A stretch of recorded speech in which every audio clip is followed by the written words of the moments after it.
Life, at its deepest level, is a quiet unfolding of patterns that repeat across every living cell. When we think of living things, we often imagine the visible, the leaves of a tree turning toward sunlight, the slow pulse of the ocean as it meets the shore, the rise and fall of our own breath.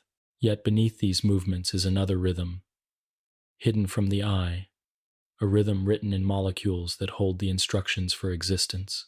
It is soft, continuous, and tireless, and it happens in every organism we know. This lecture begins with that quiet rhythm, drawing our attention inward, into the hidden world of RNA and protein synthesis, where the instructions of life are carried out with remarkable precision. Inside every cell, there is an ongoing conversation. DNA stores the story, but it does not speak directly to the proteins that perform the work of living. Instead, RNA acts as a bridge, carrying the message from the stable library of the nucleus to the busy workshops of the cytoplasm, where ribosomes assemble proteins. These proteins in turn fold into intricate forms, becoming the enzymes, the structural supports, the messengers, and the defenders of life. Without them, life as we know it would not exist. Every movement, every thought, every quiet pulse of your heartbeat depends on proteins made in this way. As you listen, allow the pace to be gentle. The story of RNA and protein synthesis is vast, yet it unfolds slowly, step by step, as if the cell itself knows the value of patience. In the stillness of night, when the body rests, these processes continue without pause. Molecules slide along strands of DNA. RNA is built, letter by letter. Ribosomes guide amino acids into long chains. Proteins fold into shapes that make thought and memory possible. You are never truly still, even in the deepest sleep. The beginning of this story rests in the nucleus of the cell. This is where DNA lies, coiled and protected, a molecule so delicate and yet so durable that it has carried life forward for billions of years. DNA is often imagined as a spiral staircase, its paired bases, like steps repeating in sequence.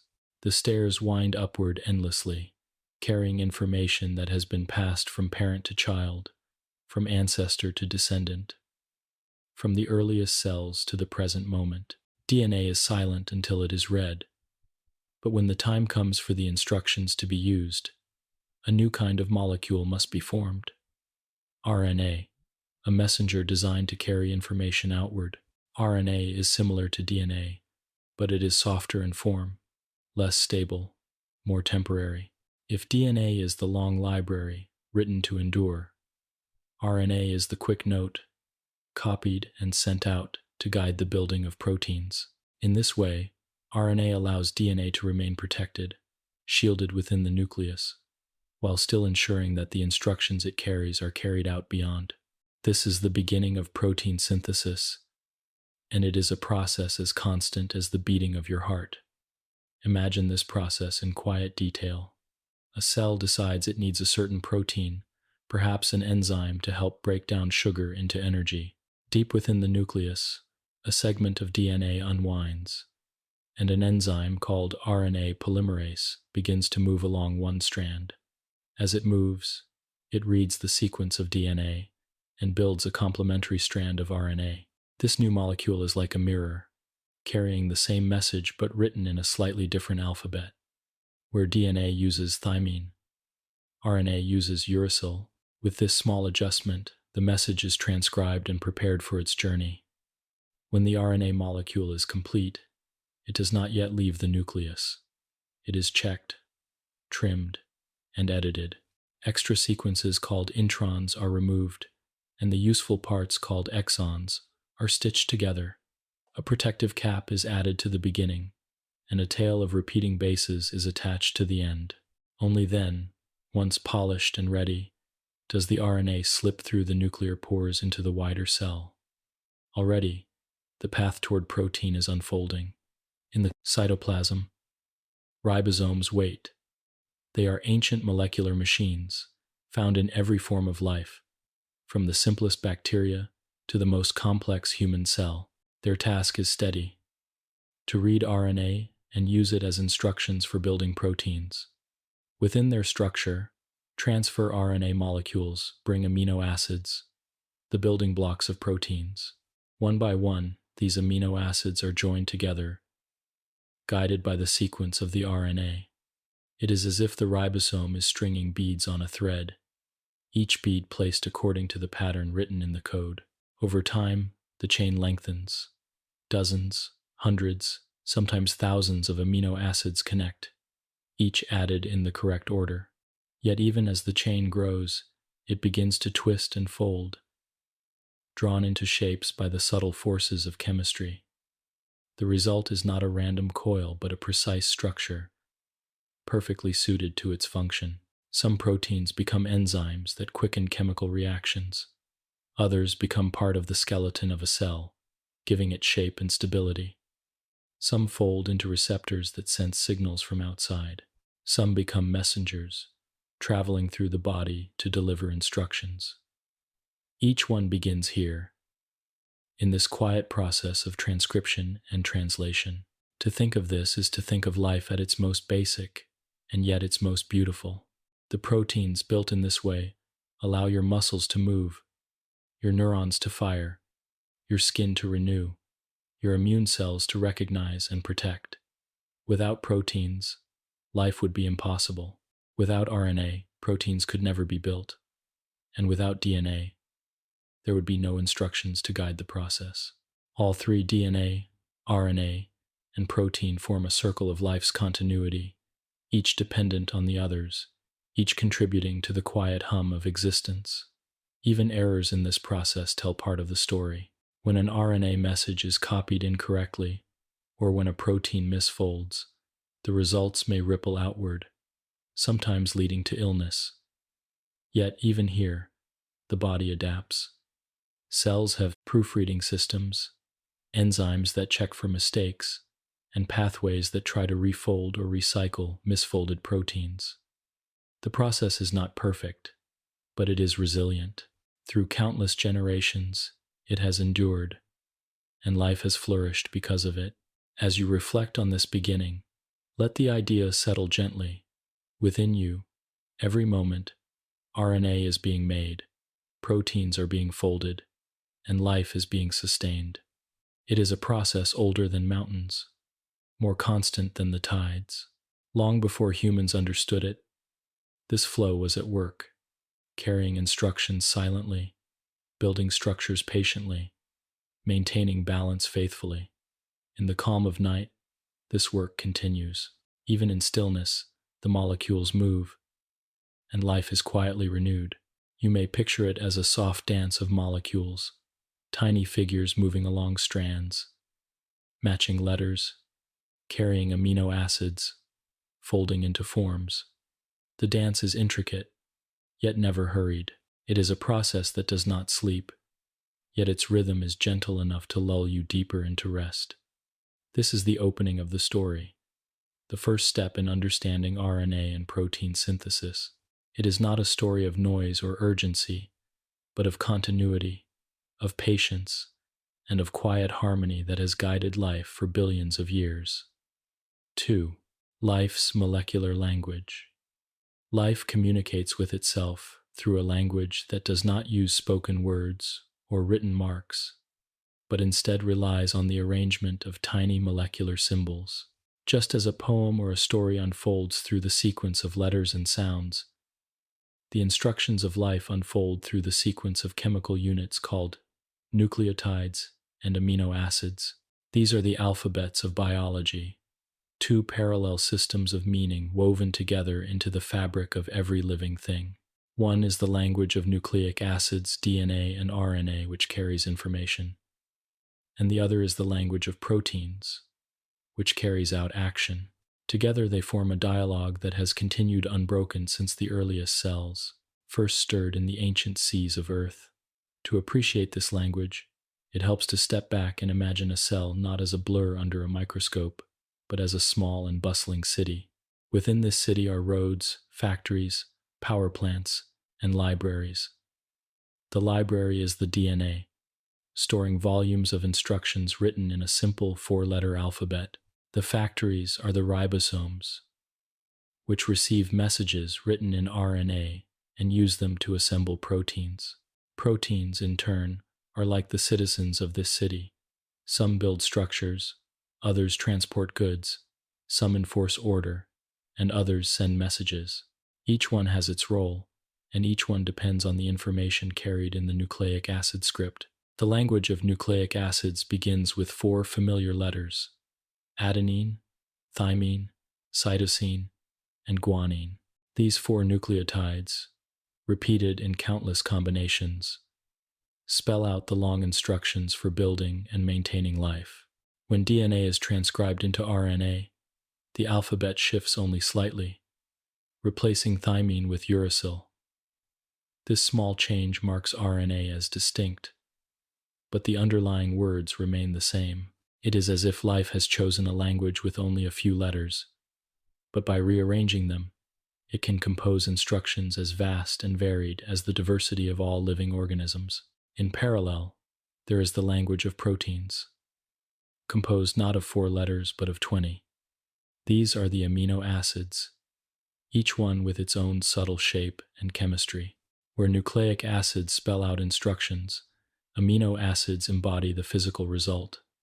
They link together into chains, and those chains fold into precise three-dimensional structures.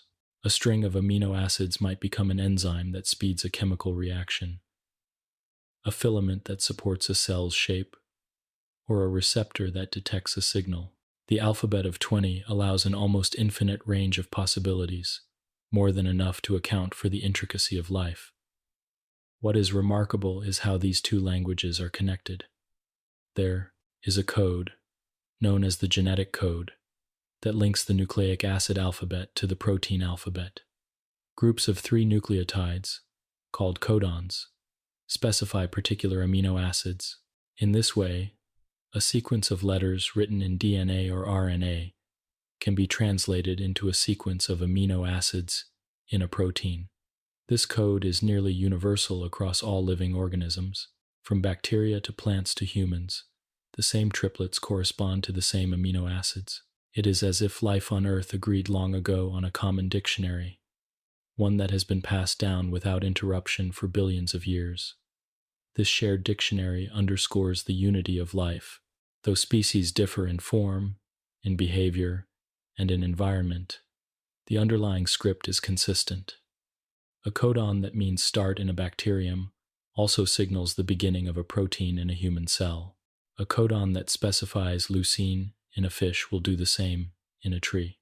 This universality is a quiet reminder that all living things are related, connected by a common ancestry that first discovered this molecular language and never let it go.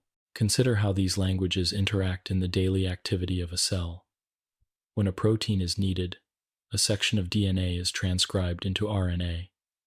This RNA leaves the nucleus and is carried to a ribosome. The ribosome reads the sequence of codons and, step by step, translates them into amino acids, forming a protein chain. In this process, the nucleic acid language and the protein language meet. The letters of one become the letters of the other. The blueprint is transformed into a structure. The message becomes action. This process is not hurried, though it is efficient. Ribosomes move along RNA at a measured pace, ensuring accuracy at each step. Transfer RNA molecules deliver amino acids like carriers bringing stones to a mason. Each amino acid is placed in its proper position, guided by the correspondence between codons and the genetic code. The chain grows, and with it, the possibilities of form and function expand. The quiet linking of molecules in this way is the fundamental act of creation within every cell. The beauty of this language lies not only in its precision, but also in its flexibility. A single protein may be built in one way in one cell and in another way in a different cell, depending on which RNA messages are produced and how they are processed. Alternative splicing, post-translational modifications, and countless small variations allow the same basic script to produce a wide range of outcomes. Life writes its sentences with freedom, using the same letters to create endless meanings. Even more fascinating is the persistence of this system. Long before humans walked the earth, before plants spread across continents, before animals swam in seas, the same molecular language was at work. Early cells discovered how to store instructions in nucleic acids and how to build structures with proteins. That discovery was so effective, so stable, that it has been preserved ever since. While other features of life have changed forms, behaviors, adaptations, the language itself has remained constant.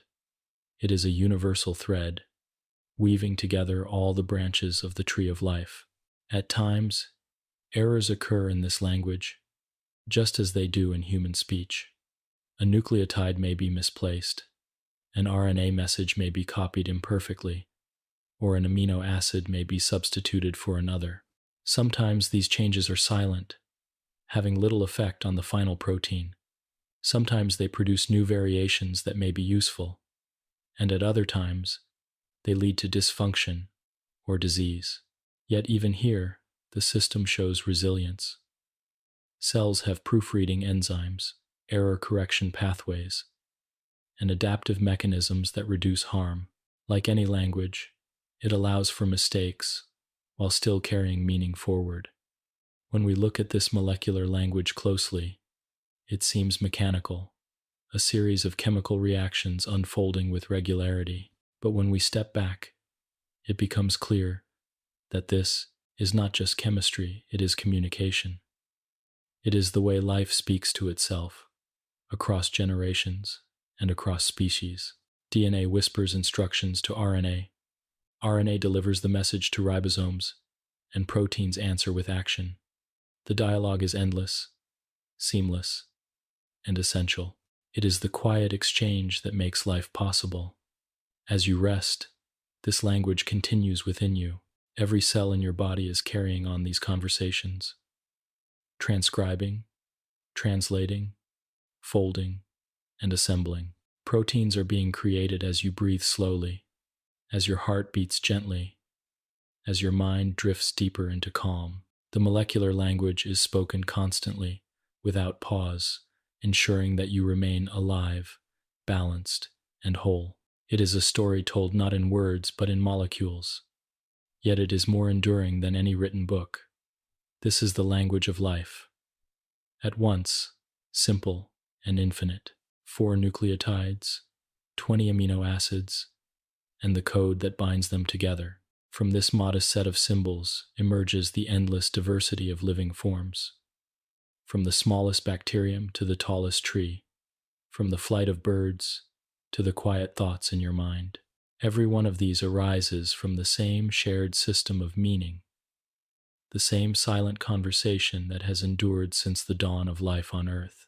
And so, as we continue this journey into RNA and protein synthesis, we will carry with us this understanding that life is fluent in its own language, a language written in molecules, spoken in the stillness of every cell, and carried forward without end. 3. The central dogma. In the study of life, there is a principle so fundamental, so quietly consistent, that it has been called the central dogma of biology. This guiding idea describes the orderly flow of information inside every cell, from the long and carefully stored sequences of DNA to the more temporary strands of RNA, and finally, to the proteins that carry out the tasks of existence. It is a simple framework, but behind its simplicity lies the astonishing continuity of all living things. The central dogma tells us that the instructions for life are passed in one direction. DNA is transcribed into RNA, and RNA is translated into protein. From this pathway arise the forms, the functions, and the steady balance of every organism. To understand why this principle is so important, one must first consider DNA itself. DNA holds information in the form of sequences of nucleotides, And these sequences can be thought of as the master script of a play that has been running for billions of years. But DNA is not read directly by the ribosomes, those molecular factories that construct proteins. Instead, the script must be copied into a form that can leave the nucleus and move into the cytoplasm. That copy is RNA. Once RNA is created, it serves as the working script, carried to ribosomes, where the message is translated into the alphabet of amino acids. This is the essence of the central dogma. DNA makes RNA, and RNA makes protein. It is not that DNA, RNA, and proteins are separate stories. Rather, they are three chapters of the same ongoing narrative. DNA is the archive, long-term and carefully protected. RNA is the messenger, temporary and adaptable, carrying information to where it is needed. Proteins are the result, the tangible outcome that gives rise to shape, energy, and movement. Together they form a cycle of information and function that continues in every living cell. The dogma is not rigid in a harsh sense. Instead, it is a gentle pattern, a reminder that life depends on an orderly transfer of meaning from one molecular form to another. The phrase dogma may suggest an unyielding belief, but here it simply means a principle so reliable that it has become a foundation. Yet even within this principle, there is room for subtle variations. For example, in certain viruses, the flow of information begins not with DNA but with RNA itself. Retroviruses, like HIV, carry their instructions in RNA and then use an enzyme called reverse transcriptase to convert RNA back into DNA, which then integrates into the host cell's genome. This is an exception, but rather than breaking the rule, it shows the flexibility of life's strategies. The central dogma remains intact, because ultimately, proteins are still produced by moving through RNA as the middle step. What is most striking is how universal this principle is. Whether one examines a single-celled bacterium, a leaf of a plant, or a human neuron, the pathway is the same. DNA holds the information, RNA carries it, and proteins emerge as the product. This universality speaks of a shared ancestry, a reminder that all life on Earth is bound by a common thread of molecular communication. The letters of DNA, the triplets of RNA, the amino acids of proteins. These are not unique to one species or one kingdom, but are shared across the entire biosphere. Every living being participates in this flow of information, and in this way the central dogma is not merely a rule of biology, but a unifying truth of life itself. Imagine this process unfolding in the stillness of a cell. Deep in the nucleus, a section of DNA unwinds, exposing the sequence of bases that serve as instructions. An enzyme, RNA polymerase, glides along the strand, building a complementary RNA molecule. This RNA, once processed, moves outward, slipping through the pores of the nuclear membrane and into the wider space of the cytoplasm. There, ribosomes attach to it, reading its sequence 3 letters at a time. Transfer RNA molecules arrive carrying amino acids, which are linked together one by one. Slowly, the chain of amino acids lengthens, and as it does, it begins to fold into a precise shape. The instructions written in DNA, passed through RNA, are now realized in the form of a functioning protein. The central dogma is often expressed as a flow of information. Information begins in DNA, is transferred to RNA, and is finally translated into protein. But it is not only information that is being passed along. What moves through this pathway is potential. DNA contains the potential for thousands of proteins. But only when a segment is transcribed into RNA does that potential become active. RNA holds the potential for a protein, but only when it meets the ribosome does that potential become realized. Protein, in turn, carries out the potential in physical form, shaping structures and enabling reactions. At each stage, the quiet promise of DNA becomes closer to the tangible world of living function. There is a sense of direction in this process that reflects the arrow of time itself. DNA, as the archive, is stable and enduring, meant to be preserved. RNA, as the messenger, is short-lived, existing only as long as its message is needed. Proteins, as the products, may persist for a time, but are eventually broken down and replaced. This constant renewal is essential. Cells cannot simply rely on one set of proteins forever. They must continually produce new ones to adapt, to grow, to repair, to respond. The central dogma, therefore, is not just about the passage of information, but about the rhythm of life creation, action, and renewal. This principle also explains the deep connection between genotype and phenotype. The genotype is the sequence of DNA, the stored instructions. The phenotype is the observable form of an organism, its shape, its color, its behavior. The link between the two lies in proteins. DNA determines which proteins are made, and proteins in turn shape the organism. From the pigment in a flower's petal to the hemoglobin in human blood, every trait finds its roots in the flow from DNA to RNA to protein. Without the central dogma, there would be no bridge between the invisible world of nucleotides and the visible world of living forms. Of course, the central dogma is more than a theoretical framework. It is a principle confirmed by experiment after experiment across countless species and cell types. It has guided the development of molecular biology, biotechnology, and medicine, from the discovery of antibiotics that target bacterial ribosomes to the creation of vaccines that use messenger RNA. The practical impact of understanding this flow of information is immense. Yet in the quiet of this lecture, what matters most is not the applications but the sheer elegance of the principle itself. It is a simple idea, endlessly repeated, always reliable.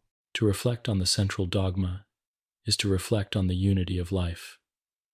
Every organism, no matter how small or how complex, participates in this flow. Every cell, no matter where it resides, transcribes DNA into RNA and translates RNA into protein. It is a process so common, so constant, that it almost fades into the background. And yet, without it, life would not be possible. It is the invisible thread that binds together the diversity of existence. As you rest and breathe, this principle is at work in you. Every cell of your body is quietly following the dogma, creating RNA, building proteins, and sustaining life. Even now, new proteins are being made to replace the old. Enzymes are forming to carry out reactions, and structural proteins are assembling to maintain the shape of your cells. The rhythm never ceases. DNA to RNA to protein. The flow of life itself. The central dogma is not dramatic, not loud, not urgent. It is steady, patient, and enduring. It has been at work for billions of years, and it will continue as long as life exists. It is the hidden conversation that sustains you, the silent current that runs through every cell, the fundamental truth that life depends on the orderly transfer of meaning from one molecule to another, DNA to RNA to protein. This is the way life speaks, the way it acts, the way it endures. 4. DNA, the silent blueprint. Deep within the center of every cell lies a molecule so unassuming in appearance, yet so profound in importance, that it serves as the blueprint for all living things. This molecule is DNA, deoxyribonucleic acid, the quiet architect of life. For billions of years, it has carried the instructions that guide the formation of proteins, the growth of organisms, and the continuity of species across generations. DNA does not move or act in the way that proteins do. It does not catalyze reactions or form structures. Instead, it holds the patterns, the codes, and the scripts from which all else emerges. It is the silent library of life, and every cell in your body depends on its enduring wisdom. The structure of DNA is as elegant as it is stable. Imagine a long, spiraling staircase, twisted gently into the form of a double helix. Each step of this staircase is a pair of nucleotides, matched together with perfect complementarity. Adenine with thymine, cytosine with guanine.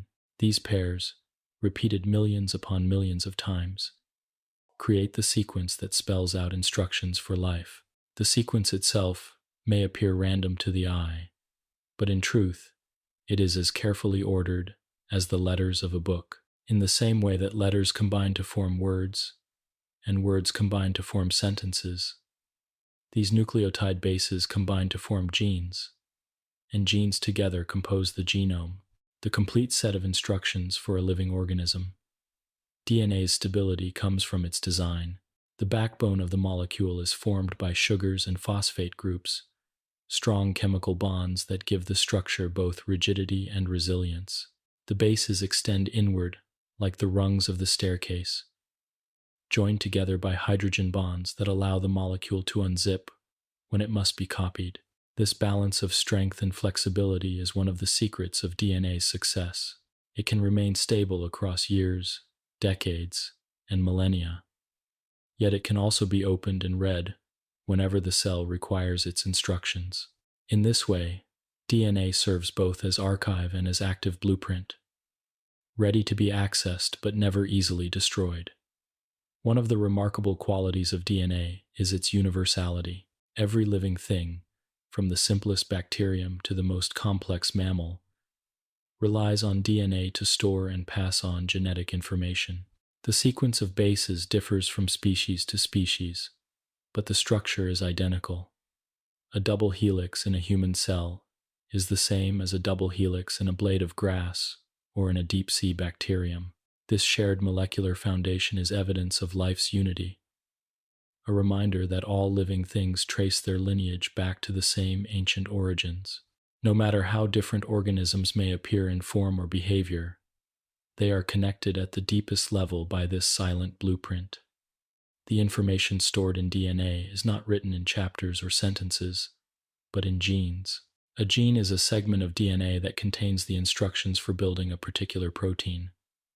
Some genes are short, coding for proteins made of only a few hundred amino acids.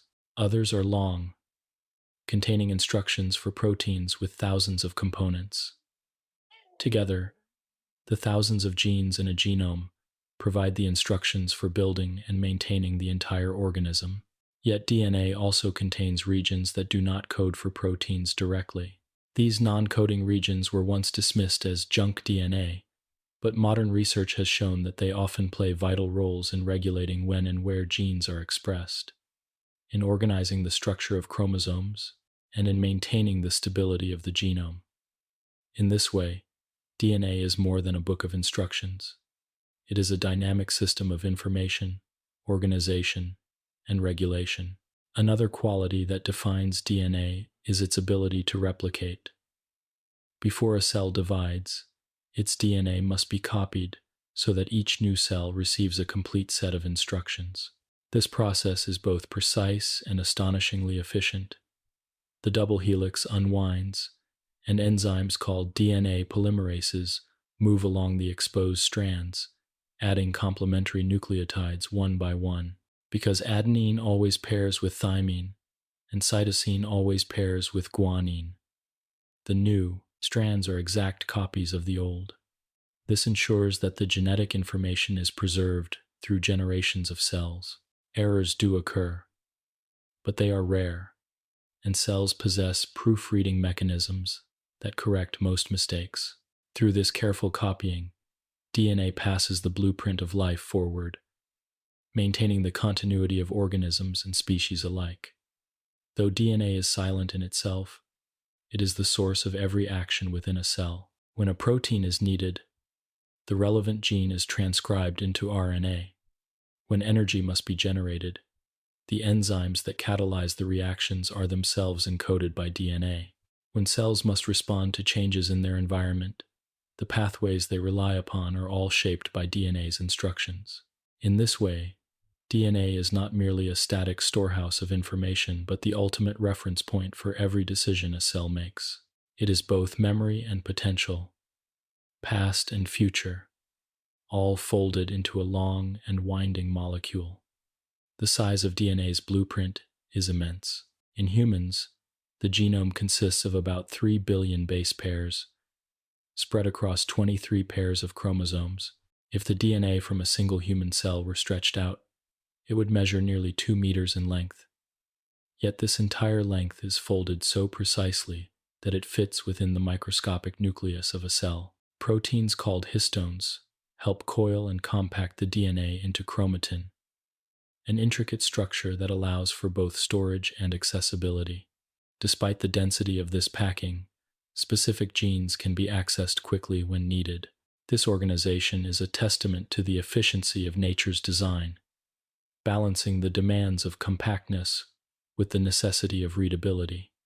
Even more humbling is the continuity of DNA across generations. The DNA in your cells is not entirely your own creation.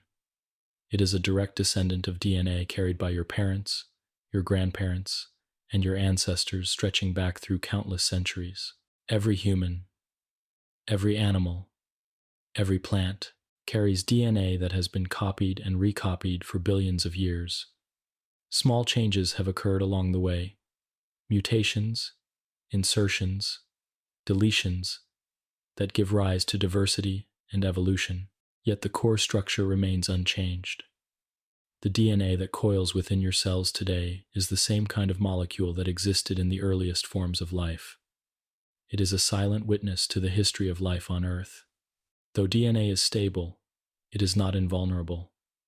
Radiation, chemicals, and errors during replication can damage it. Yet cells have evolved complex repair mechanisms to maintain its integrity. Enzymes patrol the genome, scanning for mismatched bases or breaks in the strand. When damage is detected, repair systems are activated to restore the correct sequence. This vigilance reflects the importance of DNA. Without repair, the blueprint could not be trusted, and life itself would falter. The existence of such mechanisms is a reminder that DNA is both precious and fragile, requiring constant care to ensure its survival. When one reflects on DNA, it becomes clear that it is more than a molecule. It is a story written in chemical symbols, a story that has been unfolding since the dawn of life. Every living being is a chapter in this story, each cell carrying the script that connects it to all others. DNA is silent in itself, but when transcribed into RNA and translated into proteins, its meaning becomes action. Its instructions become life. Without DNA, there would be no continuity, no inheritance, no evolution. It is the foundation upon which all of biology rests. As you listen and drift deeper into calm, remember that this silent blueprint is at work within you. Every one of your cells carries DNA, folded carefully into the nucleus, preserving the instructions that make you who you are. It has guided your growth from a single cell to the complexity of your present form.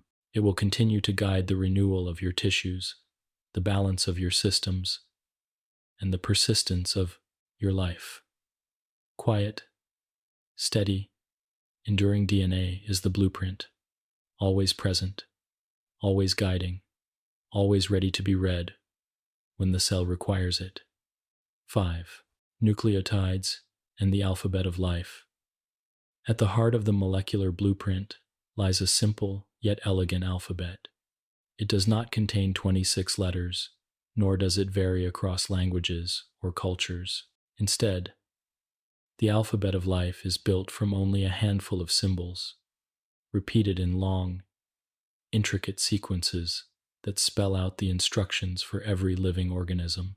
These symbols are the nucleotides, the chemical letters of DNA and RNA, and though they are few in number, their combinations give rise to all the diversity and complexity of life on Earth. In their patterns are written the shapes of proteins, the colors of flowers, the movements of animals, and the thoughts of human minds. Each nucleotide is a small but precise structure. It is composed of 3 parts: a sugar molecule, a phosphate group, and a nitrogenous base. The sugar and phosphate form the backbone, linking together to create the long strands of DNA or RNA. The nitrogenous base, meanwhile, is the meaningful portion, the part that differs from one nucleotide to another and carries the information. In DNA, there are 4 bases: adenine, thymine, cytosine, and guanine. In RNA, thymine is replaced by uracil, but the others remain the same. With just these 4 symbols, nature composes the instructions for every living system. The bases pair with one another in a complementary fashion. Adenine pairs with thymine, and cytosine pairs with guanine. In RNA, adenine pairs with uracil instead of thymine. This pairing is not arbitrary. It arises from the shapes and chemical properties of the bases themselves. The bonds between them are stable, yet reversible, allowing DNA to unzip during replication or transcription. In this way, the alphabet is not only a system of information, but also a physical structure, designed for both stability and accessibility. Simplicity of this alphabet is what makes it so powerful.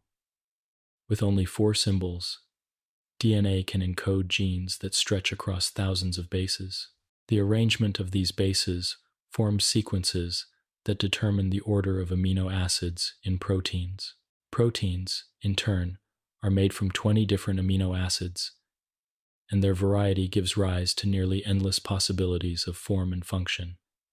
But the foundation for all of this is the nucleotide sequence. The code may appear repetitive and monotonous to the eye, but within it lies the architecture of life. One way to imagine the nucleotide sequence is to think of a language written in just 4 letters. By themselves, the letters are simple, but when arranged in different patterns, they create words, phrases, sentences, and entire books. DNA is like this, except its library is not composed of paper or ink, but of long molecular strands coiled within the nucleus of cells. Every living being carries such a library, written in the same 4-letter alphabet, yet no 2 libraries are exactly alike.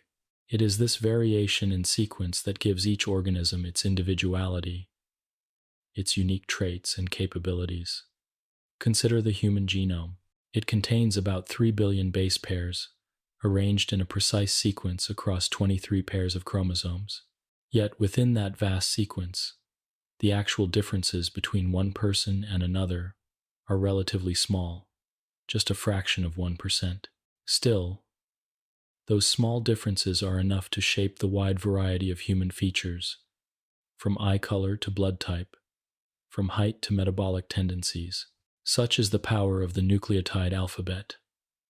Tiny variations in the sequence can lead to profound differences in form and function. Beyond individuals, the alphabet also links species across the tree of life. The sequences of nucleotides in humans share remarkable similarity with those in other organisms. For example, humans and chimpanzees share more than 98% of their DNA sequences. Even with more distant relatives, such as mice or fruit flies, there is still a surprising amount of shared sequence. This is because the core instructions of life, how to build proteins, how to regulate genes, how to maintain cells, are conserved across evolution. The alphabet of life has remained the same for billions of years, and many of its sequences have been preserved across species, testifying to their importance in survival. The alphabet also reveals itself in the genetic code, the system by which nucleotide sequences are read in groups of 3, known as codons.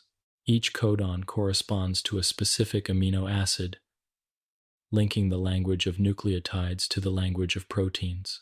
With 64 possible codons and only 20 amino acids, the code contains redundancy, meaning that multiple codons can specify the same amino acid.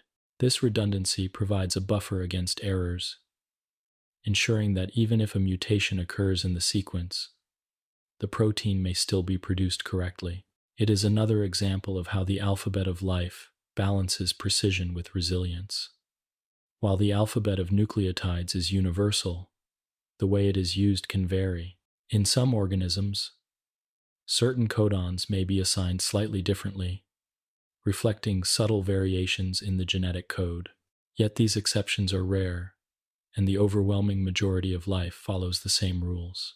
This shared alphabet allows scientists to take a gene from one organism and insert it into another, and the receiving cell can read and use it as if it were its own.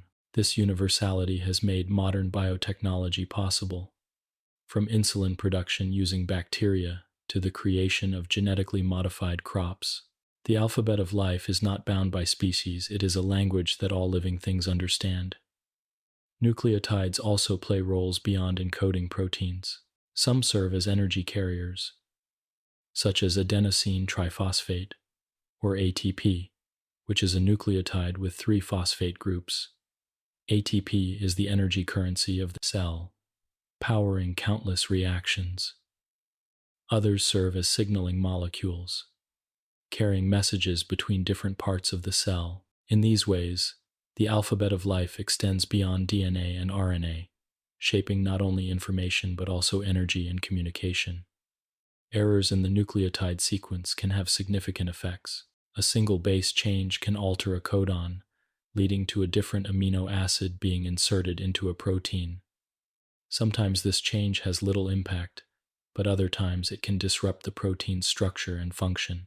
Sickle cell anemia is a well-known example, caused by a single nucleotide substitution in the gene for hemoglobin.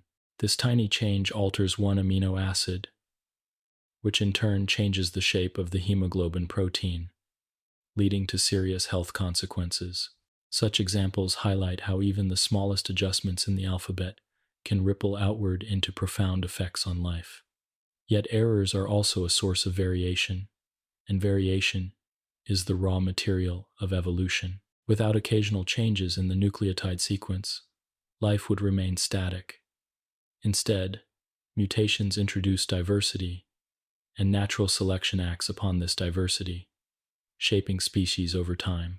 In this way, the alphabet of life not only preserves information, but also allows for creativity and adaptation. It is both stable and flexible, enduring and inventive. As you reflect on this alphabet, imagine the quiet beauty of its patterns. Long strands of DNA, each composed of millions of nucleotides, coiled and folded within the nucleus. Each sequence of bases forming words and instructions, guiding the assembly of proteins, the regulation of genes, and the balance of cells. The alphabet is simple, yet the story it tells is endless. With only 4 letters, life has written the history of the earth, filled its oceans and skies with living beings, and given rise to thought and awareness. As you rest, your cells are reading and rewriting this alphabet continuously. DNA is being transcribed into RNA. RNA is being translated into proteins, and the cycle of life continues. The nucleotides do not sleep, and yet their work is quiet, patient, and unhurried.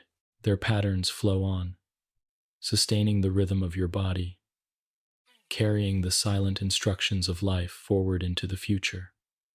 6. Transcription begins.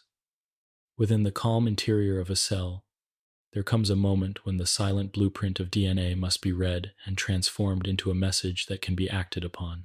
The library of the genome cannot leave the nucleus, but the information stored within it must find its way to the ribosomes in the cytoplasm, where proteins are assembled. The process that begins this journey is called transcription, and it is one of the most elegant acts of molecular biology. In transcription, the instructions written in the long code of DNA are carefully copied into a complementary strand of RNA, creating a messenger that can travel outward and guide the making of proteins. This is the first step of gene expression, and without it, the blueprint of life would remain silent and unused. Imagine the nucleus as a quiet archive. Coiled strands of DNA lie within, wrapped around histone proteins, folded into chromosomes that guard the instructions of life.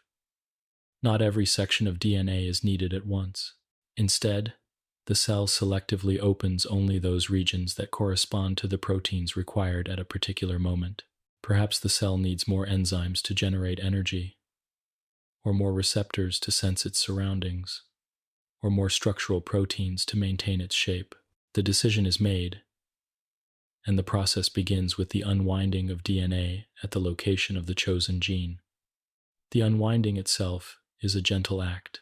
The double helix, normally tightly coiled, begins to separate as enzymes ease apart the hydrogen bonds between the base pairs. The strands pull away from one another, like the pages of a book being opened. On one of these strands, the sequence of nucleotides will serve as a template for the new RNA. The other strand, though present, is not copied during this particular transcription. The chosen strand is called the template strand, and it provides the sequence that guides the creation of RNA. Into this open region comes RNA polymerase, the enzyme responsible for building RNA.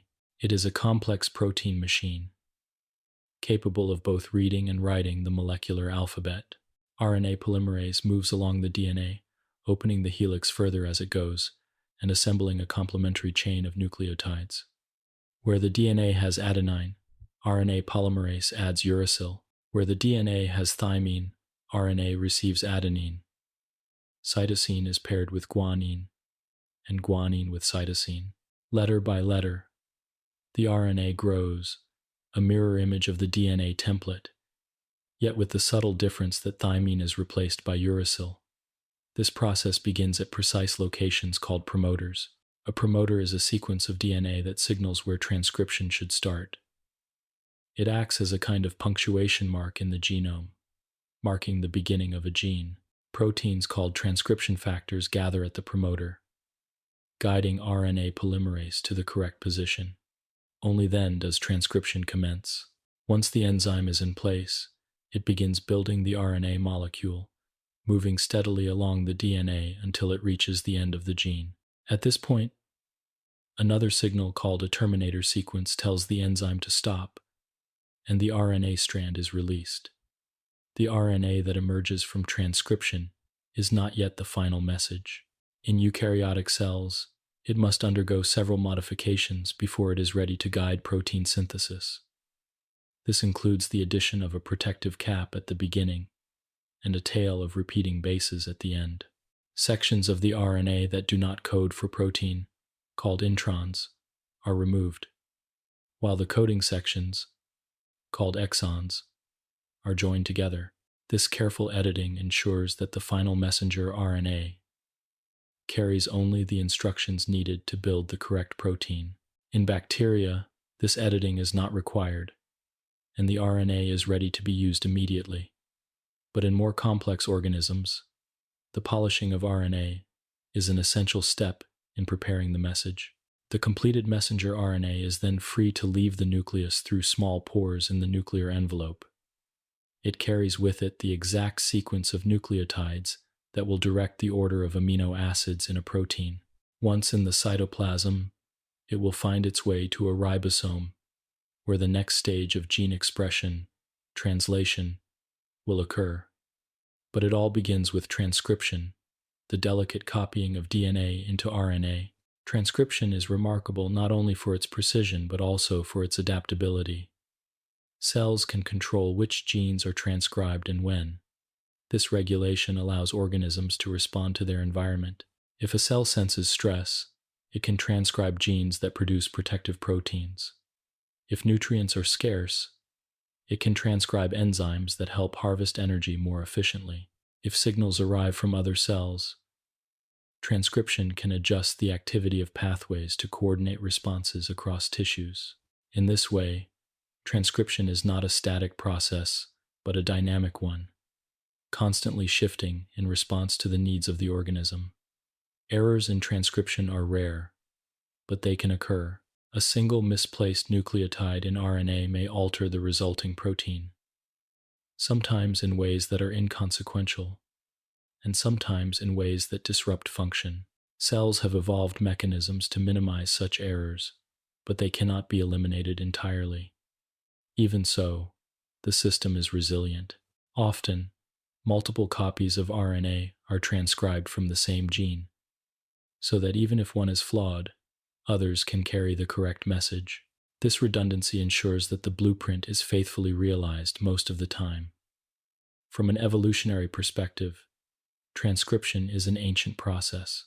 It likely emerged very early in the history of life, when the first cells developed ways to store and express information.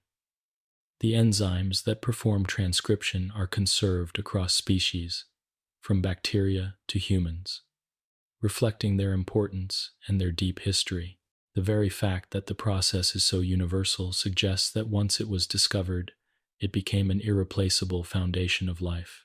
Transcription is not just a step in protein synthesis, it is a principle of biology itself, shared across all domains of life.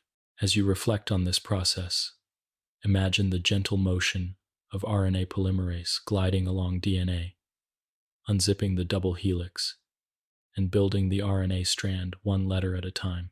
It is not a hurried motion, but a steady one, like a careful hand copying from an ancient manuscript. The DNA remains protected, preserved within the nucleus, while the RNA carries the message outward to be used. This quiet act of copying sustains every function of life, from the growth of tissues to the repair of wounds, from the firing of neurons to the beating of the heart. Transcription is the beginning of expression, the moment when silent potential becomes active instruction. It is the first step in bringing the blueprint to life.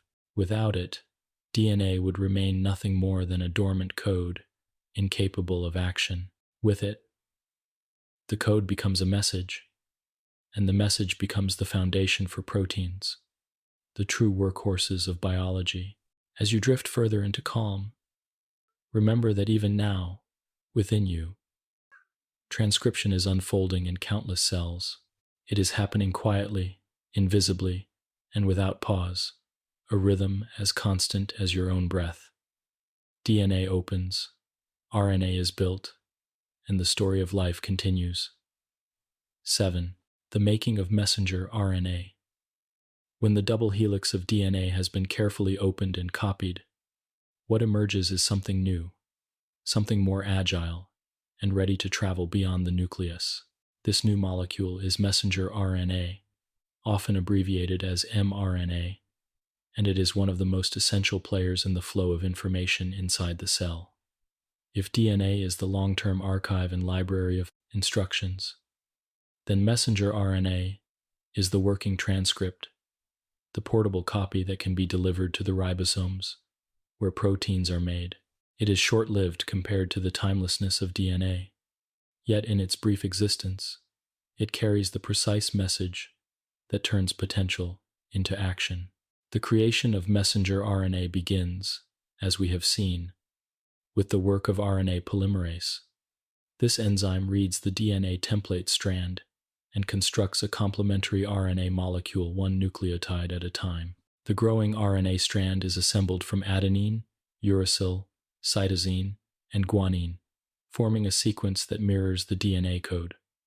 The process is precise, but it is also selective. Only certain stretches of DNA are transcribed, and only when the cell requires them. The result is a transcript that corresponds to a single gene, or, in some cases, a cluster of genes. When this first transcript emerges, it is known as pre-mRNA. In bacteria and other simple organisms, this RNA can already serve as a messenger. It is ready to be read by ribosomes almost as soon as it is made. But in eukaryotic cells, which are more complex, the process is more intricate. The pre-mRNA must undergo editing before it becomes a mature messenger RNA. This editing ensures that only the correct instructions are passed forward and that the molecule is protected from damage as it travels through the cell. One of the first modifications added to pre-mRNA is the protective cap. At the very beginning of the RNA strand, a special chemical structure is attached. This cap acts as a shield, preventing enzymes from degrading the RNA too quickly. It also serves as a signal to the ribosomes later on, guiding them to the correct starting point for translation. In this way, the cap is like a heading on a letter, telling the reader where to begin. At the other end of the RNA strand, a tail is added. This tail is a series of adenine nucleotides, sometimes numbering hundreds in length, known as the poly-A tail. Like the cap, the tail helps protect the RNA from degradation. It also assists in transporting the RNA out of the nucleus and into the cytoplasm. The length of the tail can influence how long the RNA survives before it is broken down. A longer tail generally means a longer life for the message, giving the cell more opportunities to use it in protein synthesis. Between the cap and the tail lies the body of the message, the coding sequence that corresponds to a protein. Yet even here, editing is required. In eukaryotic DNA, genes are not continuous stretches of coding sequence. Instead, they are broken into sections called exons, separated by non-coding stretches called introns. During RNA processing, the introns are removed in a process known as splicing, and the exons are joined together. This ensures that the final messenger RNA contains only the sequences that will be translated into amino acids. Splicing is not always straightforward. Sometimes, the same pre-mRNA can be spliced in different ways, joining different sets of exons together.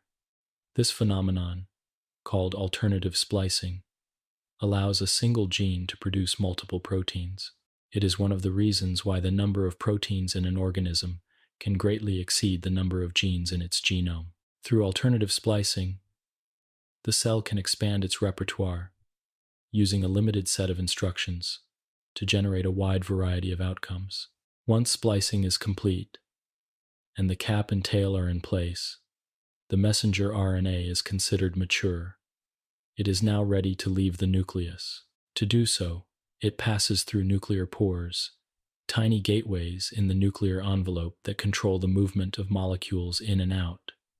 Only properly processed RNA molecules are allowed through. Once in the cytoplasm, the messenger RNA will encounter ribosomes, which will read its sequence and begin translating it into protein. Messenger RNA is temporary by design. Unlike DNA, which is meant to endure, mRNA molecules last only for a short time. Some survive for hours, others for only minutes. Their lifespan is carefully regulated so that proteins are produced only when and where they are needed. When an mRNA has served its purpose, it is degraded and its components recycled. This transience allows the cell to adapt quickly to changes. If conditions shift, new messenger RNAs can be produced, carrying new instructions that suit the moment. In this way, the cell remains flexible, able to adjust its internal processes to meet the demands of its environment. The making of messenger RNA is not only a biological necessity, but also a marvel of efficiency.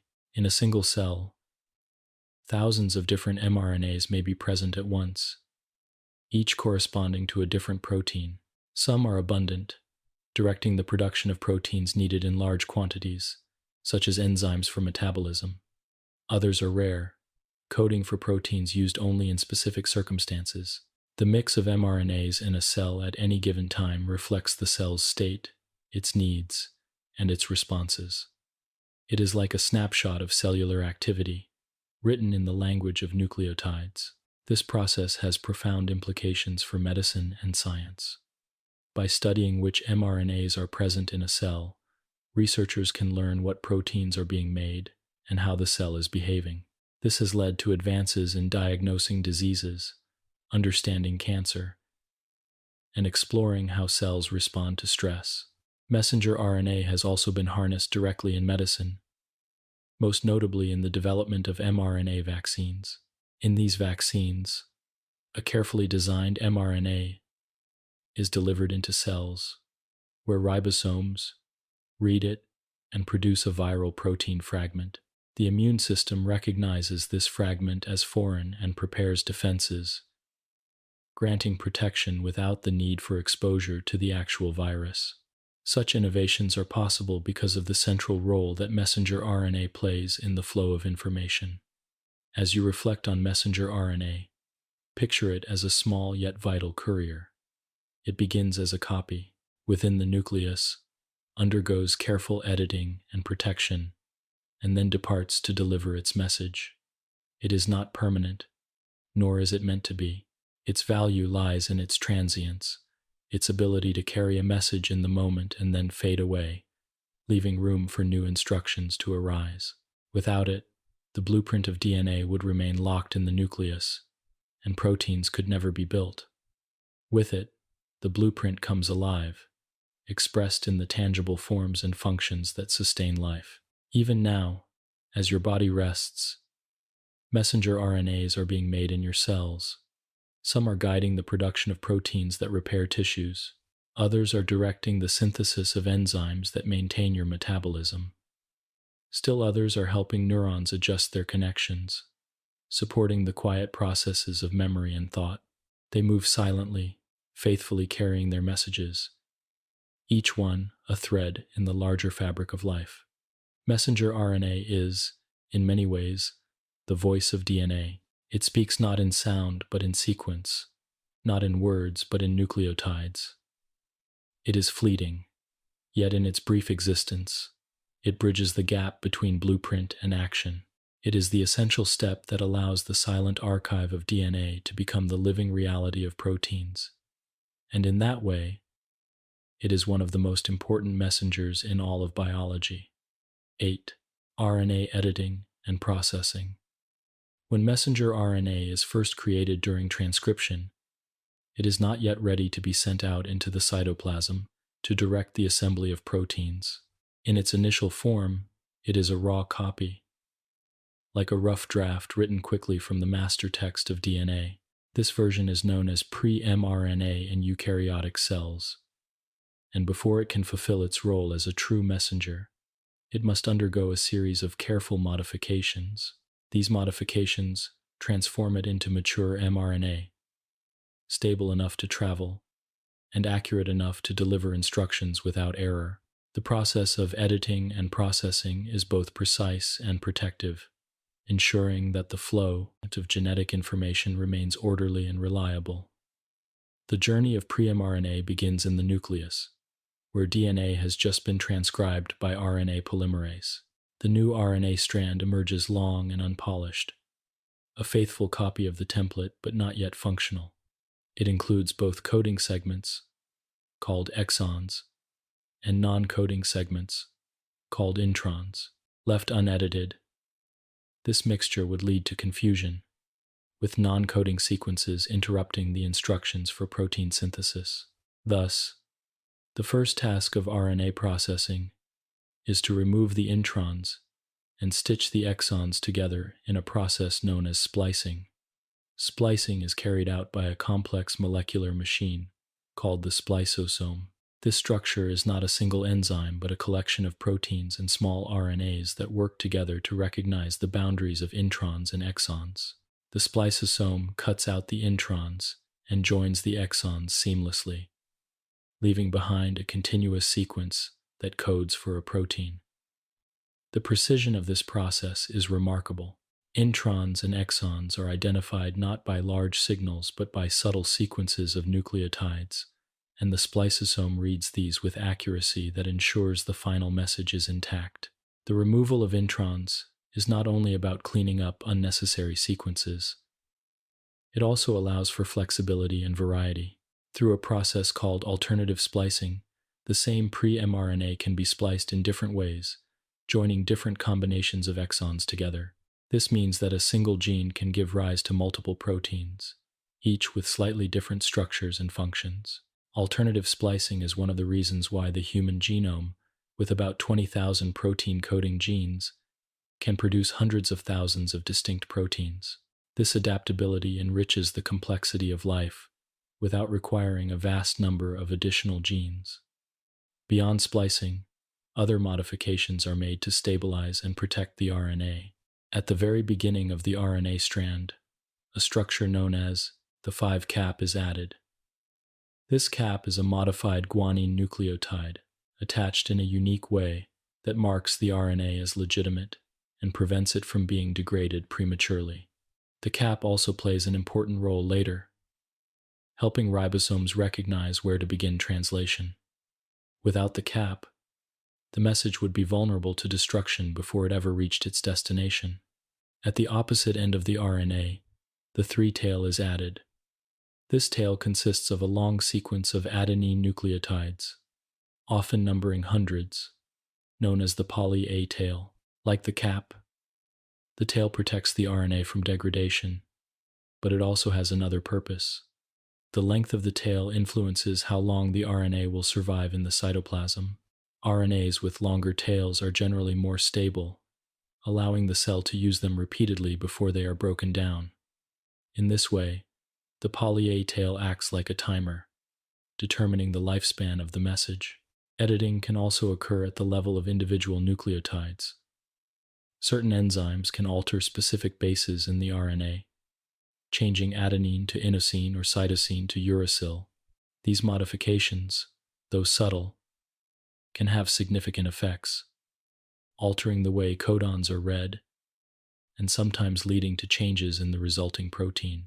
This process, known as RNA editing, adds another layer of flexibility, allowing cells to fine-tune their messages even after transcription has occurred. Together, these processes splicing, capping, tailing, and editing transform the raw transcript into a polished and protected message. The mature mRNA is then able to exit the nucleus through the nuclear pores, carrying with it the precise instructions for protein synthesis. Once in the cytoplasm, it will find its way to a ribosome, where the next stage of translation begins. Without the careful processing that occurs in the nucleus, the message might be unstable, incomplete, or unreadable, and the entire flow of information would falter. What makes RNA processing so remarkable is not only its technical precision, but also its elegance as a system of control. By deciding which exons are included, cells can regulate which proteins are made.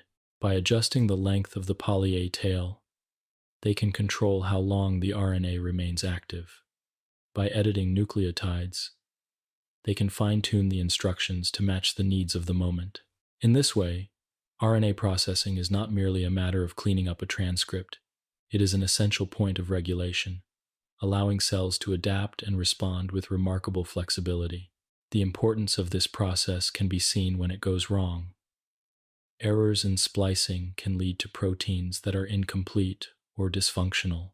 Such mistakes are linked to a variety of diseases, including certain cancers and genetic disorders. For example, spinal muscular atrophy is caused by defects in splicing that prevent the proper production of a protein essential for neuron survival. These conditions underscore how vital accurate RNA processing is to health and survival. At the same time, they highlight the resilience of the system.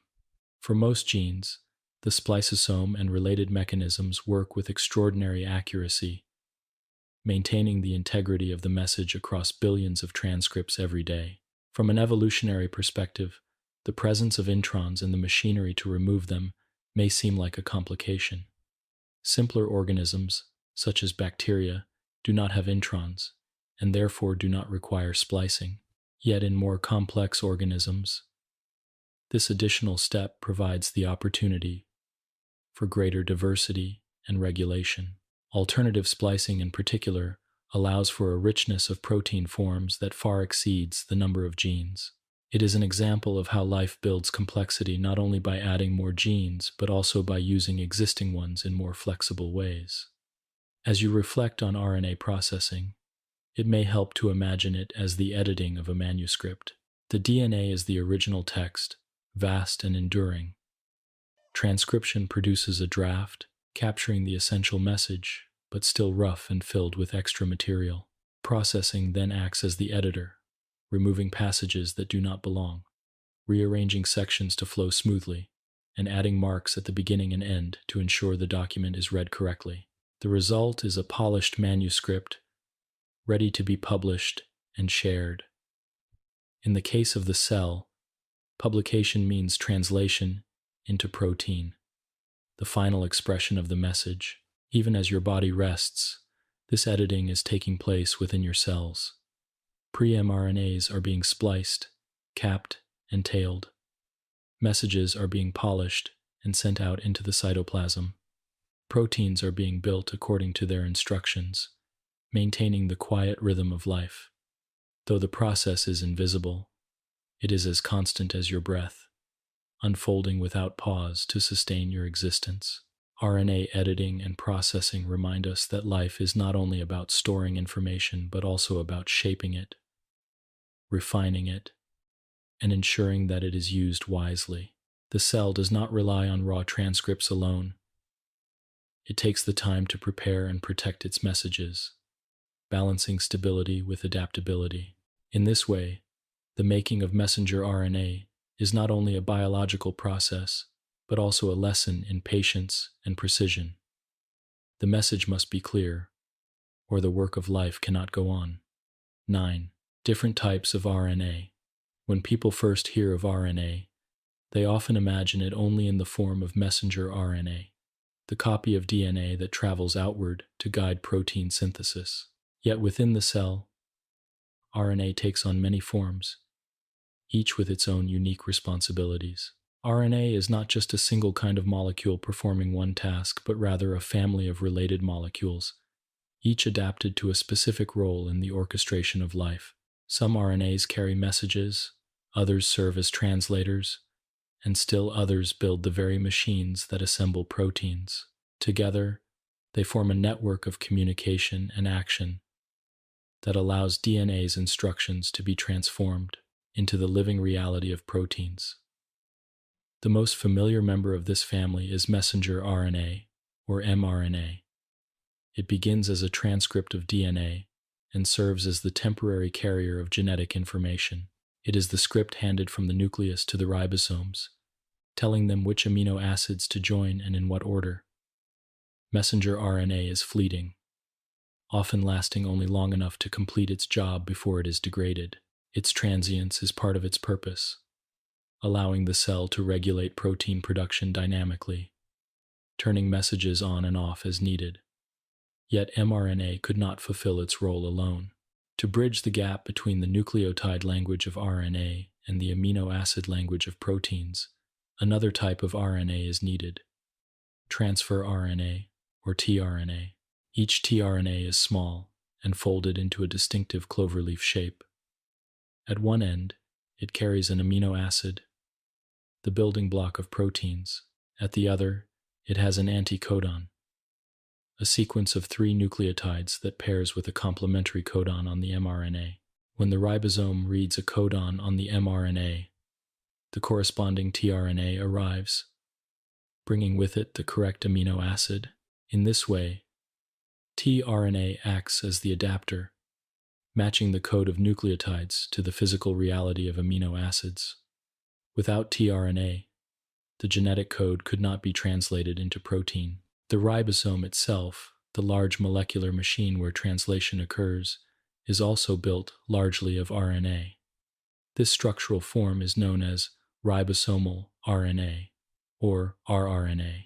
Ribosomal RNA does not simply provide a scaffold. It actively participates in the chemistry of protein synthesis. In fact, the catalytic core of the ribosome, the part that links amino acids together, is made of RNA rather than protein. This discovery was a profound reminder of RNA's ancient role in biology.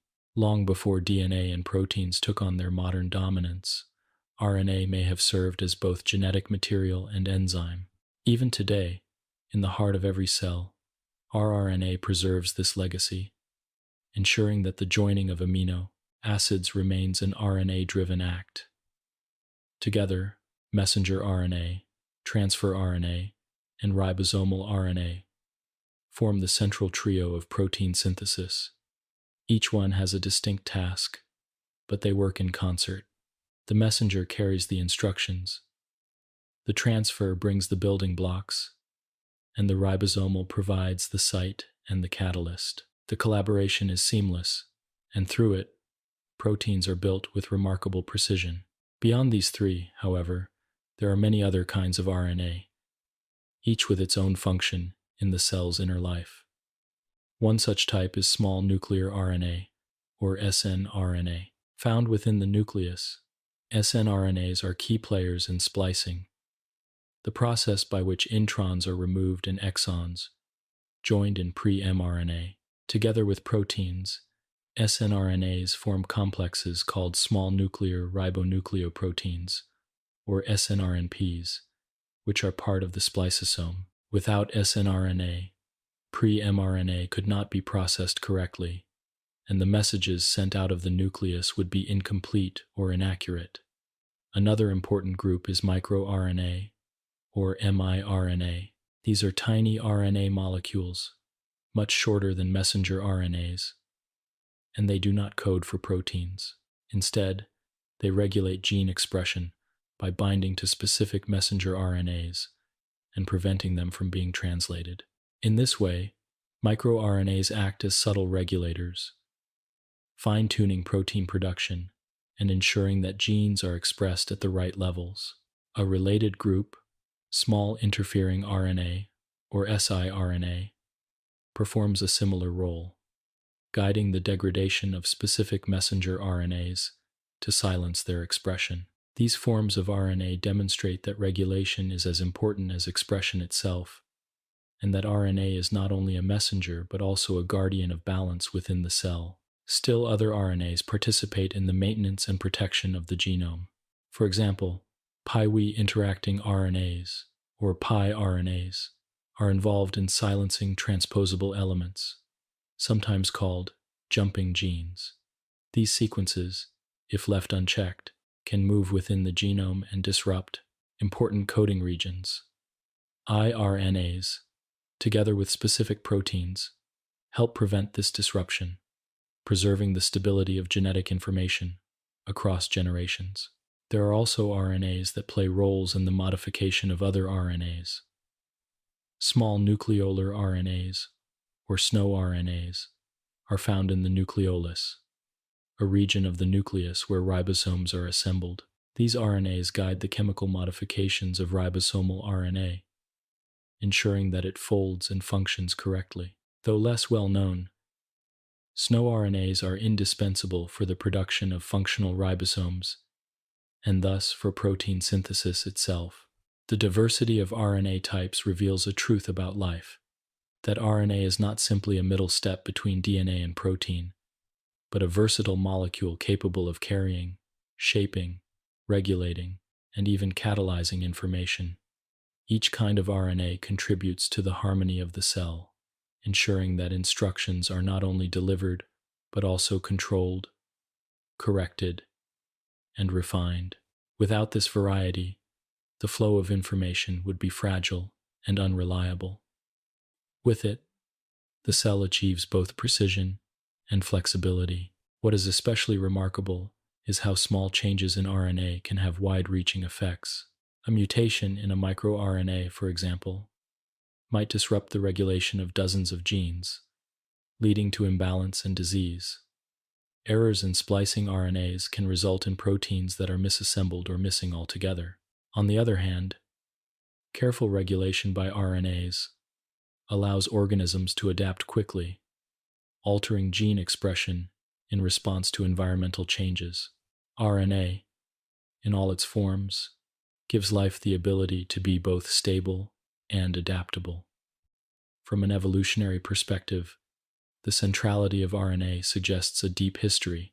Scientists often speak of an RNA world, a time before DNA and proteins dominated, when RNA alone carried both information and catalytic function. Modern RNAs, such as ribosomal RNA and ribozymes RNA molecules with enzymatic activity, are thought to be remnants of this ancient era. They remind us that RNA was once the cornerstone of life, and in many ways, it still is. Even though DNA now serves as the primary storehouse of genetic information, RNA continues to play the active roles that bring the blueprint into being. As you reflect on the different types of RNA, you may imagine them as a diverse cast of characters in a play. Messenger RNA is the courier, carrying lines written by DNA. Transfer RNA is the translator, bridging two languages. Ribosomal RNA is the stage itself, the setting where the action unfolds. Smaller RNAs are the editors, regulators, and guardians, ensuring that the performance is accurate and balanced. Each one has a role, and together they create the grand production of life. Even as you rest, these RNAs are working within your cells.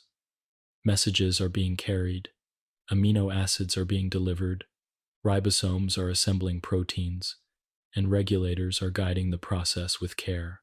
The activity is constant, yet it is not chaotic. It is harmonious, a quiet concert of molecules moving in rhythm, sustaining the balance of your body. RNA, in all its forms, is both the voice and the hand of DNA. It carries instructions, shapes them, and helps bring them into being. Its diversity allows life to be flexible, adaptable, and resilient. Though each type of RNA is small on its own, together they form the very foundation of gene expression.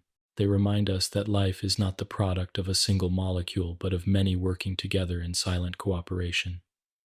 10. Ribosomes, molecular factories. Within the soft interior of the cell lies one of the most remarkable structures of life, a structure so central to existence that without it, the blueprint of DNA and the messages of RNA would remain unfulfilled potential.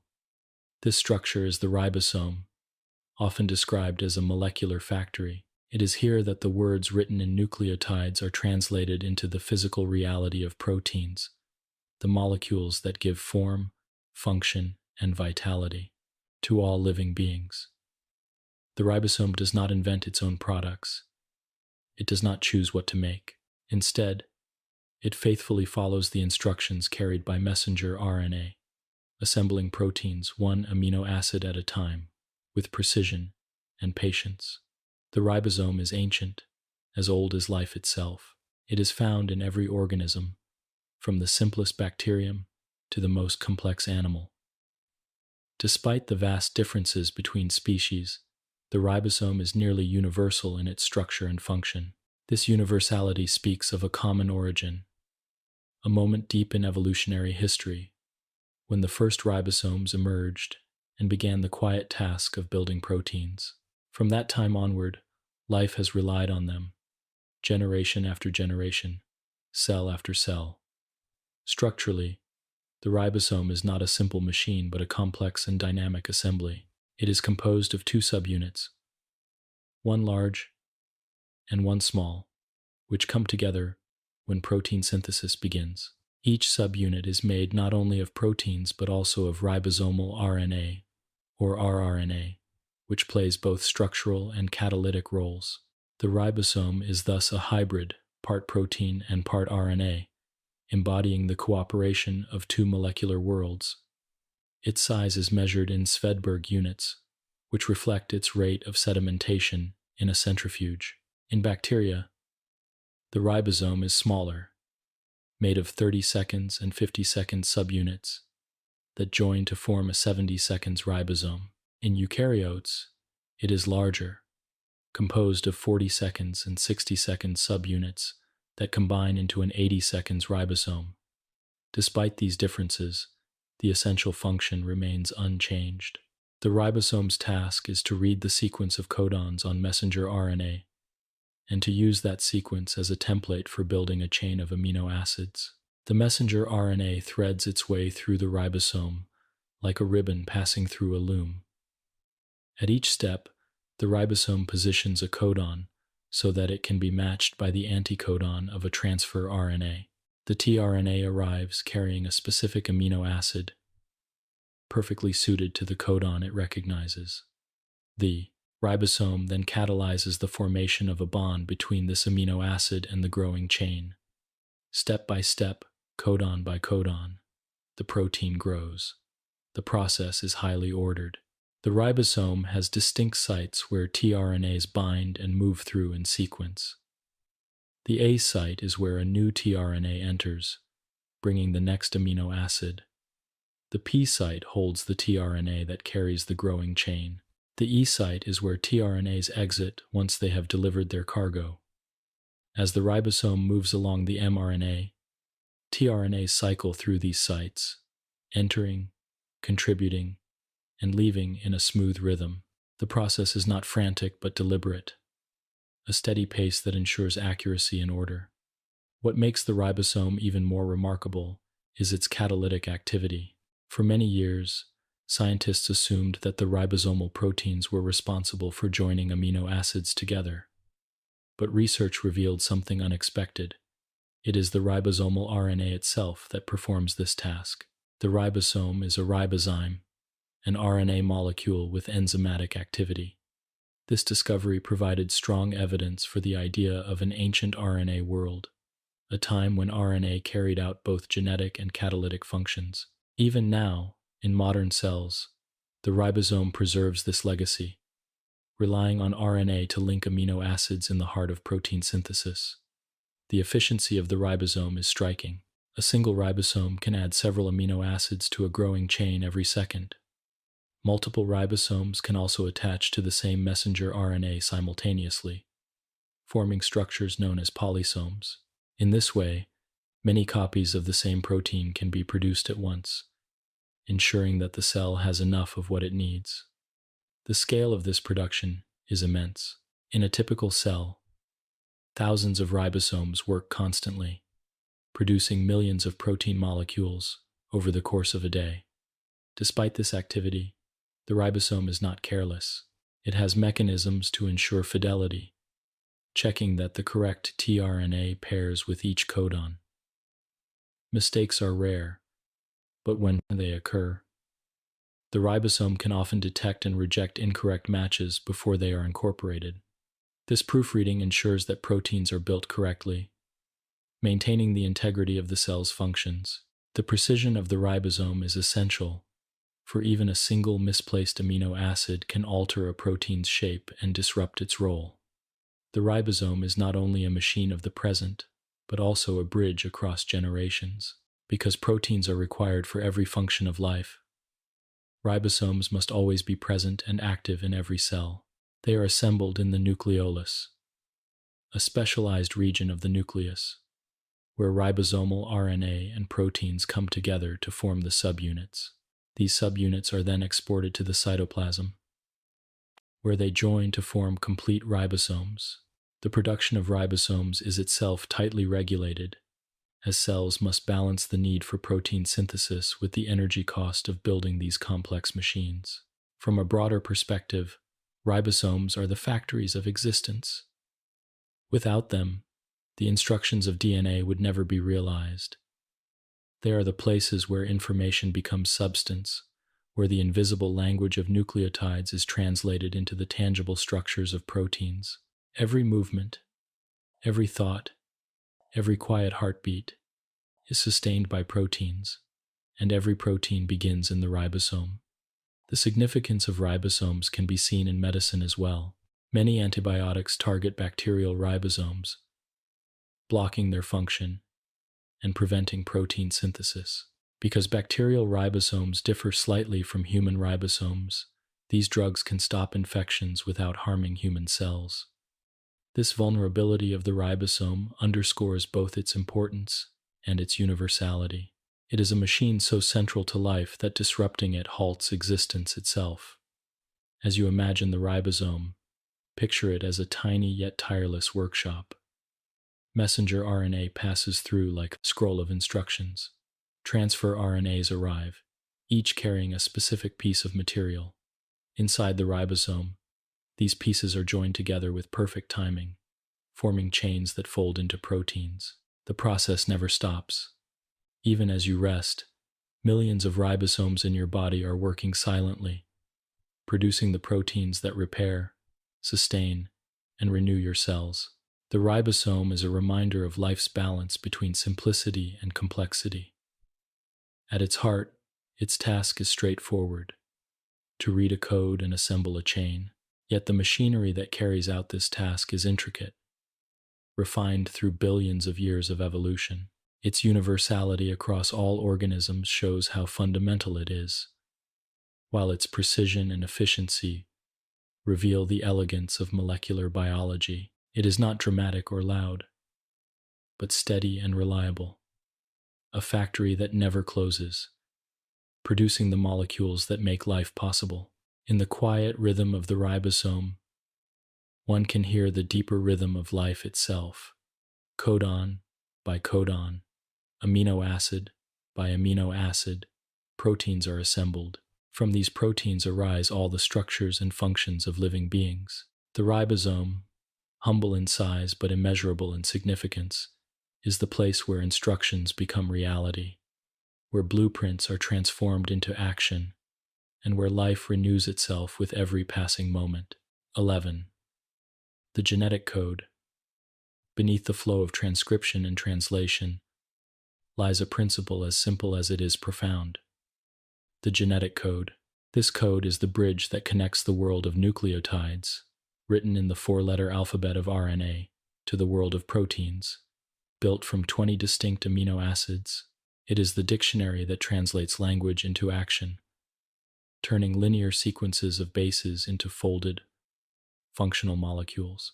Without this code, DNA and RNA would remain silent scripts, unable to direct the building of proteins. With it, life finds its voice, expressing form and function in every cell. The genetic code is based on triplets of nucleotides, called codons. Each codon is a sequence of 3 bases in RNA: adenine, uracil, cytosine, or guanine that corresponds to a specific amino acid. Because there are 4 possible nucleotides, there are 64 possible combinations of 3-letter codons. These 64 codons map onto the 20 amino acids used to build proteins, as well as a few signals that tell the ribosome when to start and stop translation. In this way, the genetic code provides a set of instructions that is both complete and redundant, ensuring that the cell can reliably produce the proteins it needs. One of the elegant features of the genetic code is this redundancy, often called degeneracy. Because there are more codons than amino acids, multiple codons can specify the same amino acid. For example, the amino acid leucine can be encoded by 6 different codons. This redundancy adds resilience to the system.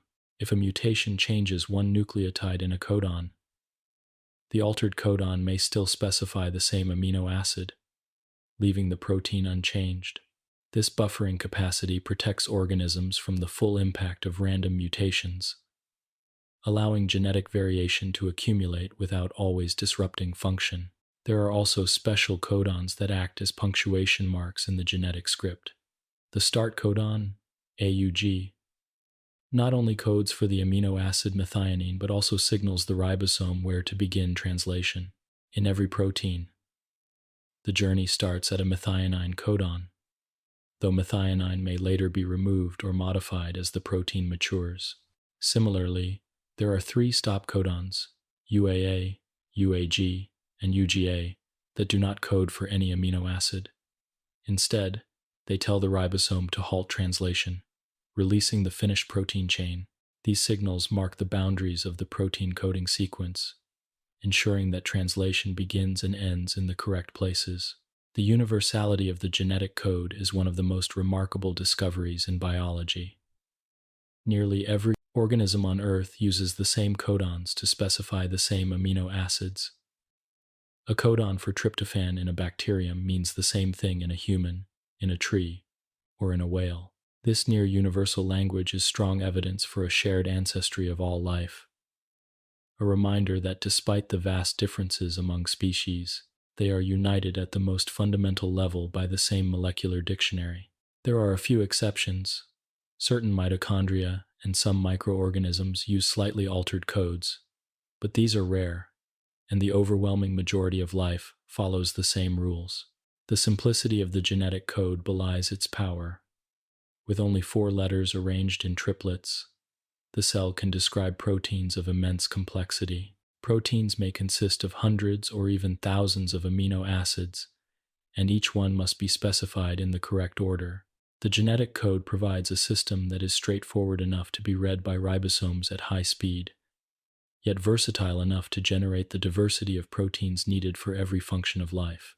from enzymes that catalyze chemical reactions to structural proteins that give cells their shape, from hormones that carry signals to antibodies that defend against infection.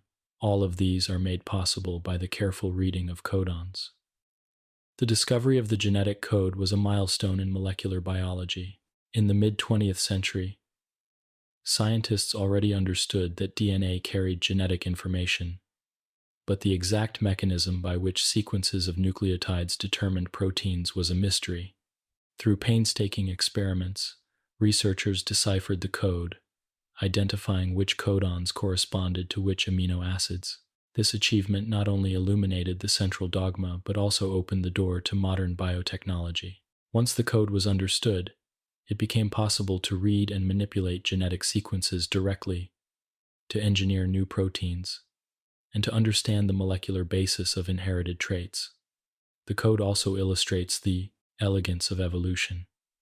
It is thought to have been established very early in the history of life, in the RNA world that preceded modern cells. Once set, it became fixed, because any major change would have been catastrophic. Proteins would no longer be built correctly, and life could not continue. Over time, minor variations emerged in certain organisms, but the core code has endured. Its endurance is a testament to its effectiveness, a simple, universal system that has sustained life for billions of years. Errors in reading the genetic code can have serious consequences. If a mutation changes a codon to a stop signal, translation may end prematurely, producing a truncated protein that cannot function. If a codon is changed to specify a different amino acid, the resulting substitution may alter the protein's shape or activity. Some of these changes are harmless, while others lead to disease. Sickle cell anemia, for instance, arises from a single nucleotide change that alters one codon, substituting valine for glutamic acid in hemoglobin. This small change affects the protein's folding and causes red blood cells to take on a rigid, sickled shape. Such examples show how the genetic code, though robust, must be read with precision. The genetic code also allows for subtle regulation. Some codons are used more frequently than others, even when they specify the same amino acid. This phenomenon, called codon bias, influences the efficiency of translation. Different organisms show different codon preferences, reflecting their evolutionary histories and cellular environments. Understanding these preferences has practical applications. In biotechnology, when scientists insert a gene from one organism into another, they often adjust the codons to match the host's bias, ensuring efficient protein production. This manipulation demonstrates how the genetic code, though universal, can be fine-tuned to optimize expression. As you reflect on the genetic code, it is helpful to imagine it as a silent language, spoken in triplets of nucleotides, translated into chains of amino acids. Each codon is a word, each sequence a sentence, and each protein a story, written and read with care. The ribosome is the reader, moving along the message one word at a time, never skipping, never rushing, ensuring that the meaning is carried faithfully from nucleotides to proteins. It is a language without sound, yet it is spoken in every cell of every organism, a universal dialect of life. Even as you rest, this code is being read within you. Messenger RNAs are threading through ribosomes, codons are being matched by anticodons, and amino acids are being joined together. Proteins are emerging from the ribosome's tunnel, folding into the shapes that allow your cells to function. The code is not read once, but continually, thousands of times over, sustaining your heartbeat, your breath, your thoughts. It is a quiet activity, unnoticed yet essential, a rhythm that has guided life for billions of years. The genetic code is a reminder that life's complexity arises from simplicity. With just 4 bases and triplets of 3, nature has built a system capable of endless variation, resilience, and adaptability. It is both a language and a law, binding together all living beings in a shared conversation that transcends time and species. DNA and RNA hold the script, proteins perform the play, and the genetic code is the translator, ensuring that meaning passes from one to the other without fail. It is not only a code but also a covenant, one that sustains the continuity of life across every cell, every organism, and every generation. 12. Transfer RNA, the adapter. Within the grand conversation of life, there must be a translator, a figure that can bridge two different languages and ensure that the message is carried across without distortion. In the cell, this role is played by transfer RNA, or tRNA, where messenger RNA speaks in codons, groups of 3, nucleotides. Proteins speak in amino acids, of which there are 20 kinds. These two alphabets are not the same, and they cannot be directly understood by one another. It is transfer RNA that links them, serving as the adapter that makes translation possible. Without tRNA, the ribosome would hold a message it could not interpret, and protein synthesis would never occur. Transfer RNA is small compared to messenger RNA or ribosomal RNA, usually only about 75 to 90 nucleotides in length. Yet its importance is vast. Each tRNA folds into a distinctive cloverleaf shape, with stems and loops formed by base pairing within the strand. This folding brings different regions of the molecule into precise arrangements, creating both stability and function. The shape is not random but deliberate, honed by billions of years of evolution to carry out one task with precision, matching codons with amino acids. At one end of the tRNA molecule is a site where a specific amino acid can be attached. This attachment is carried out by enzymes known as amino-acyl tRNA synthetases. There are 20 of these enzymes, one for each amino acid. Each enzyme recognizes both its amino acid and the correct tRNA that corresponds to it, fastening them together like a craftsman fitting the right tool with the right handle. This ensures that when the tRNA later arrives at the ribosome, it carries the correct amino acid for the codon it will recognize. At the other end of the tRNA is the anticodon, a sequence of 3 nucleotides that pairs with the complementary codon on the messenger RNA. For example, if the mRNA codon is AUG, which codes for methionine, the tRNA with the anticodon UAC will bind to it, carrying methionine as its cargo. In this way, each tRNA brings the correct amino acid into position, guided by the base pairing rules that match codons and anticodons. The ribosome then catalyzes the formation of a peptide bond, linking the new amino acid to the growing chain. Step by step, tRNA molecules arrive, match, and depart, each one contributing its part to the construction of a protein. The elegance of this system lies in its accuracy. Because amino-acyl tRNA synthetases are so specific, the correct amino acid is almost always attached to the correct tRNA. Errors are rare, and when they occur, they are often detected and corrected before they cause harm. This precision is crucial, for even a single misplaced amino acid can alter the folding and function of a protein. Transfer RNA, though small, carries the responsibility of accuracy for the entire process of translation. There are many different tRNAs within a cell, each corresponding to a different codon. Some amino acids are specified by multiple codons, and thus multiple tRNAs may carry the same amino acid, but have different anticodons. In this way, the redundancy of the genetic code is mirrored by the diversity of tRNAs. The cell maintains a collection of tRNAs that together can recognize all of the codons and ensure that every amino acid can be inserted at the right place in a protein. This diversity allows translation to proceed smoothly, no matter which sequence is being read. An interesting feature of tRNA is the flexibility of its anticodon pairing. Sometimes, the third base of a codon does not have to match perfectly with the anticodon for the tRNA to recognize it. This phenomenon, called wobble pairing, allows a single tRNA to recognize more than one codon. Wobble pairing is another way the cell ensures efficiency, reducing the number of distinct tRNAs required while still covering all the codons of the genetic code. This small flexibility reflects a larger truth about biology, that life balances precision with adaptability, maintaining accuracy while allowing for efficiency. Transfer RNAs move constantly during translation. As the ribosome reads each codon, a tRNA carrying the correct amino acid enters the ribosome at the A site, pairing its anticodon with the codon. The amino acid is then joined to the growing chain held in the P site. The ribosome shifts, and the empty tRNA exits from the E site, ready to be recharged with another amino acid by its synthetase.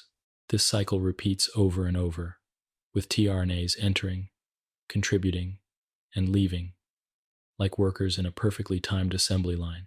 The rhythm is steady, and the outcome is a protein, built codon by codon, amino acid by amino acid. The universality of tRNA's role is striking. In every cell of every organism, tRNA performs this same task. It does not matter whether the cell belongs to a bacterium, a plant, or a human. tRNA remains the adapter that allows translation to occur. This shared function is evidence of its ancient origins. Transfer RNA is thought to have been one of the earliest molecules in the evolutionary history of life, bridging the worlds of nucleotides and amino acids even before the emergence of modern ribosomes. Its continued role today is a reminder of how effective this solution was and remains. Beyond its core function, tRNA also plays a role in regulating translation. The availability of certain tRNAs can influence how quickly proteins are made, especially if some codons are used more frequently than others. Cells often adjust their tRNA populations to match the codon usage of their most essential proteins, ensuring efficiency. This balance of codons and tRNAs reflects the fine-tuned harmony of cellular life, where even the smallest molecules contribute to the regulation of the whole. Errors in tRNA function can have profound effects.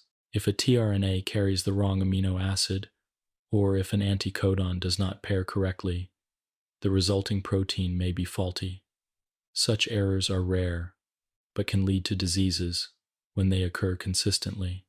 Researchers have also discovered that mutations in tRNA or in amino-acyl tRNA synthetases can disrupt protein synthesis and contribute to genetic disorders.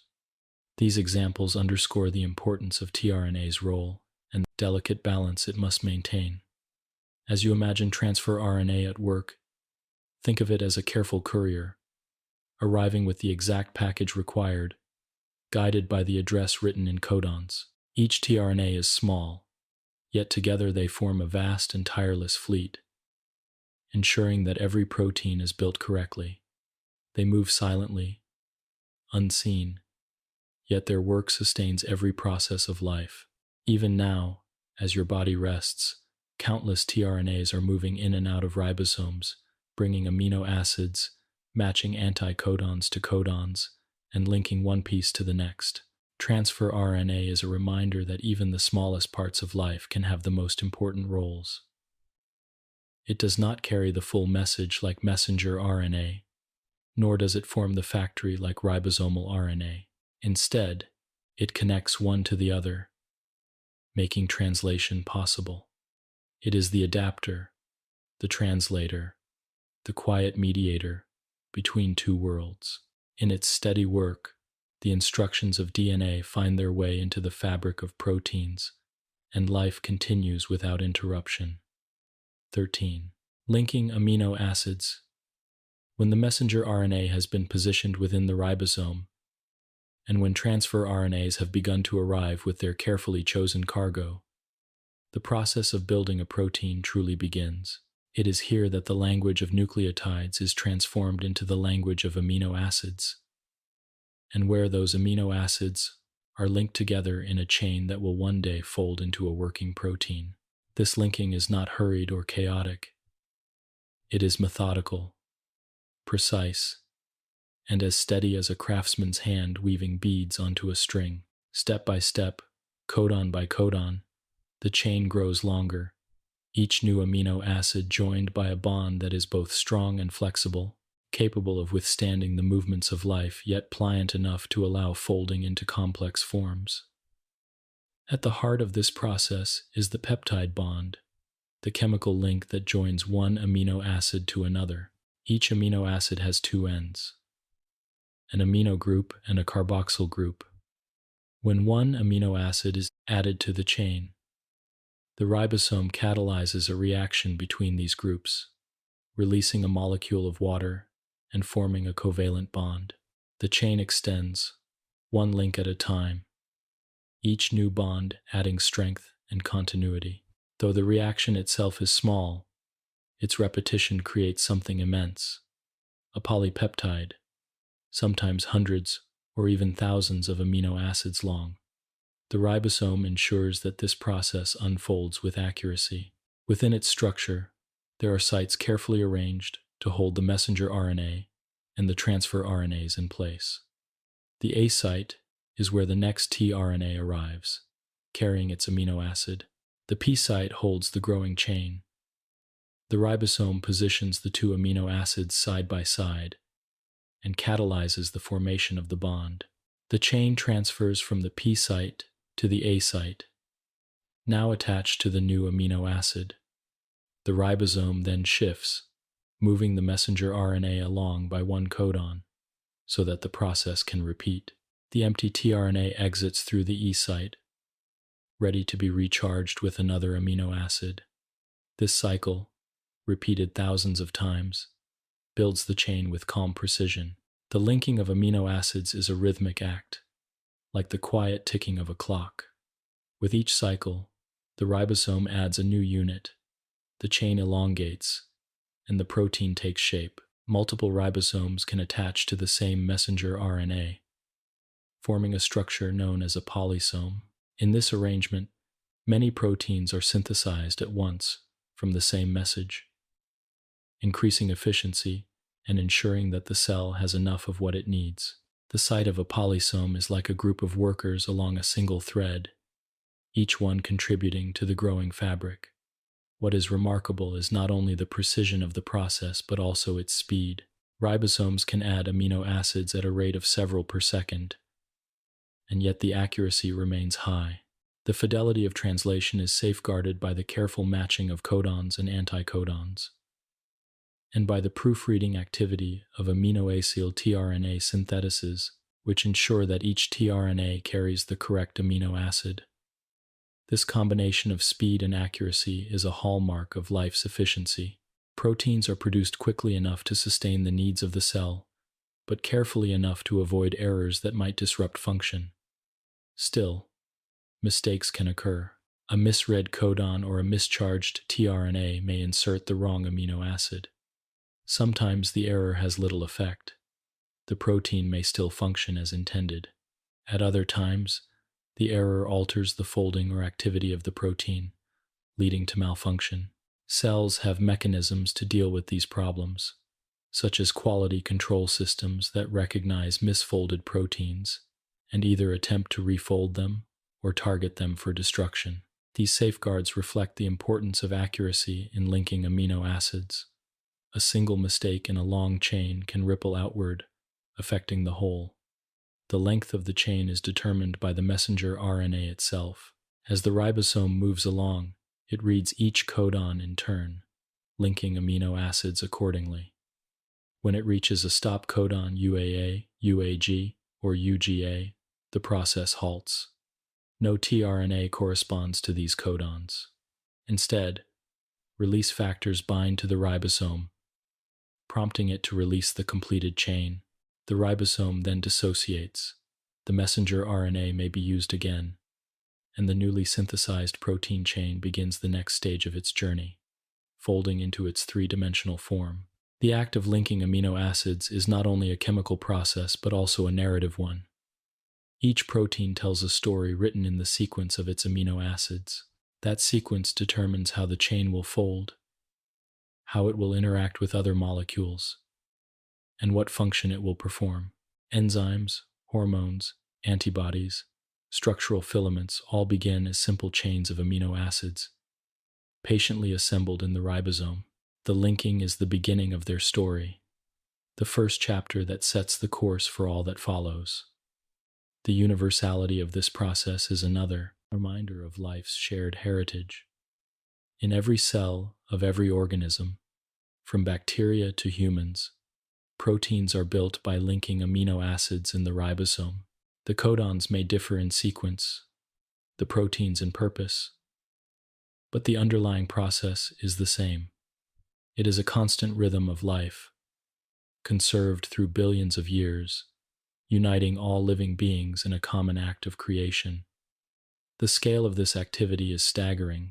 In a single human cell, thousands of ribosomes work simultaneously, linking amino acids into countless proteins. In your body as a whole, billions upon billions of proteins are synthesized every day. The quiet linking of amino acids is not a rare event, but a continuous stream, flowing without pause to maintain the balance of life. Even now, as you rest, this stream is flowing within you, unseen but essential, sustaining every tissue, every organ, every thought. As you picture this process, imagine a long, delicate chain being woven one bead at a time. Each bead is an amino acid, carried in by a small courier and placed with care. The chain grows, flexible yet purposeful, its pattern determined by the message it follows. The ribosome is the loom, steady and tireless, guiding the beads into place. The process is not hurried, for there is no need. The rhythm is patient, constant, and enduring, like the slow pulse of time itself. Linking amino acids may seem like a simple task, but it is one of the most profound acts in biology. From it arises the diversity of proteins, and from proteins arises the diversity of life. The act is repeated endlessly, quietly, within every cell, yet it is the foundation of growth, repair, and existence. It is the moment when instructions become substance, when information becomes form, and when the blueprint of DNA finally begins to take shape in the physical world. Protein folding. Once a chain of amino acids has been patiently assembled in the ribosome, the journey of a protein is not yet complete. The linear chain is like a string of beads, orderly but without form. For the protein to function, it must twist, bend, and fold into a precise, three-dimensional shape. This folding transforms a simple sequence into a complex structure, and it is in this structure that the protein's function resides. Without folding, the protein is inert, incapable of catalyzing reactions, transmitting signals, or supporting cellular architecture. With folding, the protein becomes alive with possibility, shaped to carry out its role in the harmony of life. The rules of folding are written in the amino acid sequence itself. Each amino acid has unique chemical properties. Some are hydrophobic and avoid water, some are hydrophilic and seek water, some are charged, and some have special shapes that influence the bend of the chain. As the chain emerges from the ribosome, these forces begin to act. Hydrophobic amino acids tend to cluster together in the interior, away from the watery environment of the cell, while hydrophilic ones extend outward. Charged amino acids form bonds with oppositely charged partners. Step by step, these interactions draw the chain into folds, loops, and spirals. The first level of this folding is called secondary structure. Certain sequences naturally form repeating patterns. One common pattern is the alpha helix, a spiral coil stabilized by hydrogen bonds. Another is the beta sheet, in which strands of the chain lie side by side, forming a flat, pleated structure. These shapes are simple, but they provide stability and serve as the building blocks of more complex arrangements. Secondary structures fold further into tertiary structure, the overall three-dimensional form of a single polypeptide. In multi-subunit proteins, several chains come together in quaternary structure, forming complexes with even greater intricacy. Hemoglobin, for example, is composed of 4 chains, each folded into its own shape, and then bound together into a functional whole. Folding is not random. Is it guided by an external hand? It emerges from the inherent properties of the chain itself. This remarkable self-assembly is one of the wonders of biology. From a simple sequence of amino acids, a functional structure arises spontaneously. The process is usually rapid, with many proteins folding into their correct form as they emerge from the ribosome. In some cases, special helper proteins known as chaperones assist, preventing misfolding and guiding the chain toward its proper shape. These chaperones do not dictate the final structure, but they provide a safe environment in which folding can occur without interference. The importance of proper folding cannot be overstated. The shape of a protein determines its function. An enzyme, for instance, has an active site, a pocket formed by its folded structure, where chemical reactions take place. A receptor has a binding site that matches a signaling molecule. Structural proteins form fibers and scaffolds that support cells and tissues. If the folding is incorrect, these functions may be lost or disrupted. Misfolded proteins can become useless, or worse, harmful, aggregating into clumps that damage cells. Diseases such as Alzheimer's, Parkinson's, and Huntington's are associated with the accumulation of misfolded proteins, highlighting how crucial folding is to health. Yet despite these risks, the folding process is astonishingly reliable. Most proteins fold correctly on their own, guided only by the chemical properties of their sequence. This reliability suggests that evolution has shaped protein sequences not only for their final function, but also for their ability to fold efficiently. Proteins that could not fold properly would have been eliminated over time, leaving behind sequences that naturally find their correct shapes. The result is a molecular choreography that plays out countless times in every cell, every moment of life. Folding is not only about function, but also about beauty. When viewed in detail, proteins reveal structures of elegance and intricacy, helices twisting like ribbons, sheets stacked like pages, loops curling with grace. These forms are not arbitrary, but are shaped by physics and chemistry into patterns that repeat across species and functions.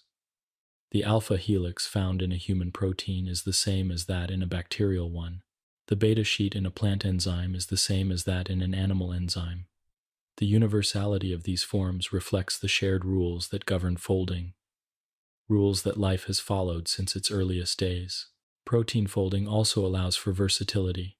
A single sequence can produce a structure that interacts with multiple partners, enabling proteins to participate in complex networks of activity. Some proteins are flexible, shifting their shape in response to signals. Others are rigid, providing stability and support. This range of possibilities arises from the way the chain folds, and it allows proteins to fill an astonishing variety of roles, from muscle contraction to immune defense, from vision to thought. Every aspect of life depends on the folded structures of proteins.